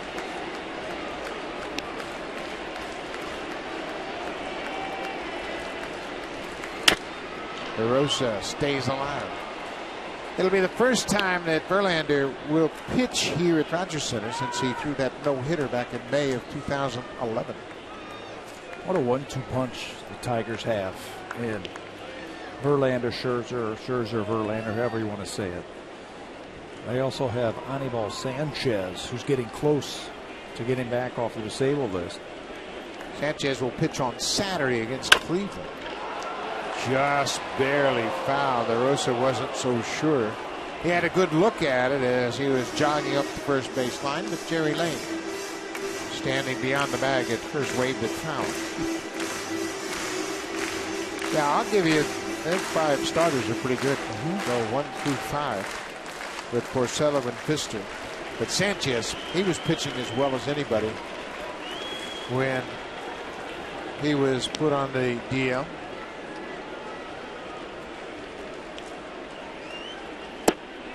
And that good split changeup, and DeRosa strikes out. Now it's time for a preview of what's coming up on Connected. Here's Ivanka Osmak and Barry Davis.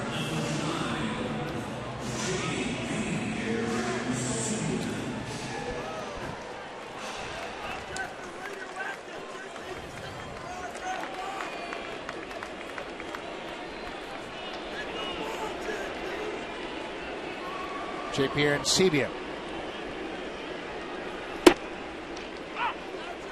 Scherzer struck out 8. Smiley struck out 2 in his inning of work, and now Benoit has a strikeout. 11 strikeouts the Blue Jays have racked up tonight. And that's what you're dealing with when you face the Tigers. They have strikeout pitchers in their rotation and in the bullpen. And it's not just the starters, like you said. They are 4th in the American League in strikeouts per 9 innings as relief pitchers, averaging a strikeout an inning out of that bullpen. Benoit. They also had Valverde. They played Valverde for a little bit.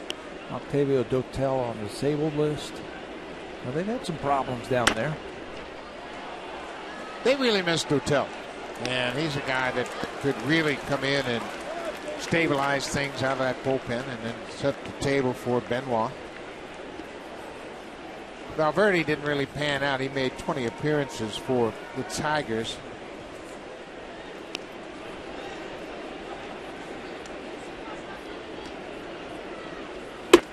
Upstairs, it's 2-2. Guy that has really been impressive is Drew Smiley.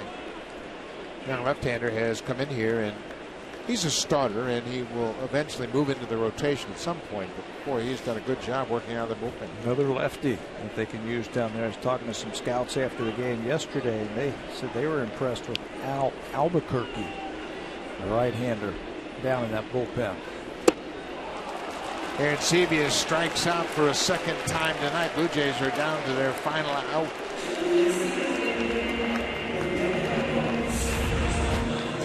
Change-up. It's called the Vulcan change-up. It's got J.P. Arancibia way out in front.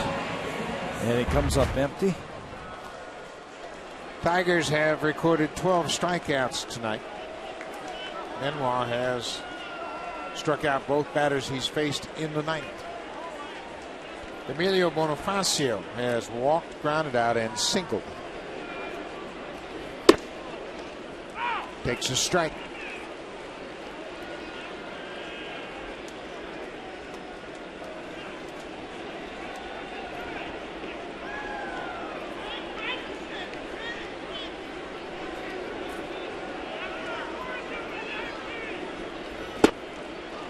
Ball and a strike.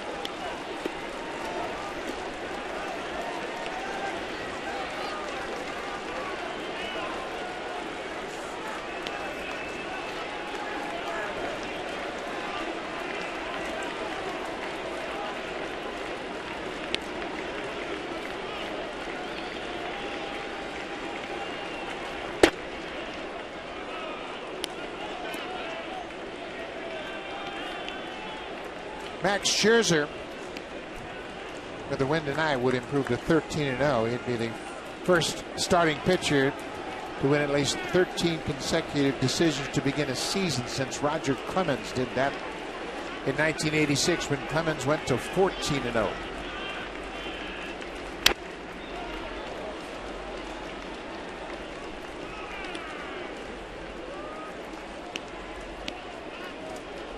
Alex Avila took that one off the shoulder, a foul chip, and the umpire gave him a little time to regroup. From here, the Tigers go to Cleveland for that showdown, big 4 games against Cleveland. So Scherzer will have a chance to go 14-0 against the Tribe next Monday.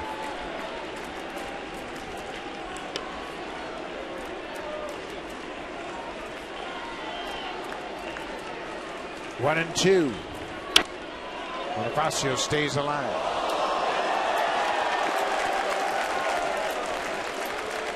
Big innings have been a problem for the Blue Jays.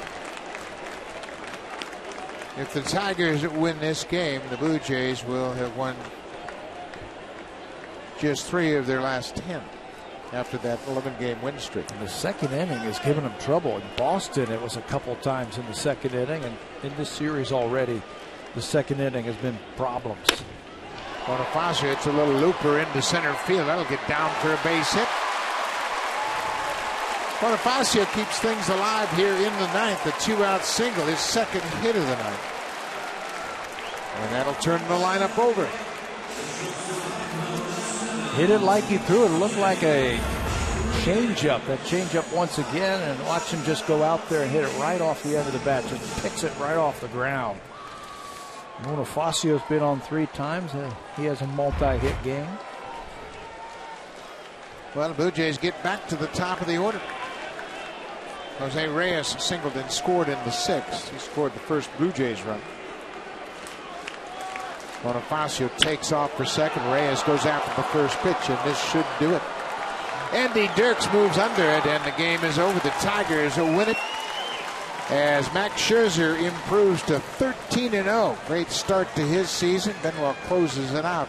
Tigers another big inning, 4-run second inning. Yeah, and when you've got Max Scherzer on the mound, the way he is throwing, You know, it's tough to string some hits together. That 4-run inning, Blue Jays just cannot overcome that with that great starting pitching by the Tigers. We'll be back tomorrow night for the series finale. It'll be Justin Verlander against Ismael Rogers. And coming up on East Ontario, West and Pacific, it's Connected. And don't forget, at 11 Eastern, it's the new post-game show, Blue Jays Express with Eric Smith on Sportsnet 360. Check out Sportsnet 360 at sportsnet.ca/360 for channel listings. Thanks for watching. We'll see you tomorrow night.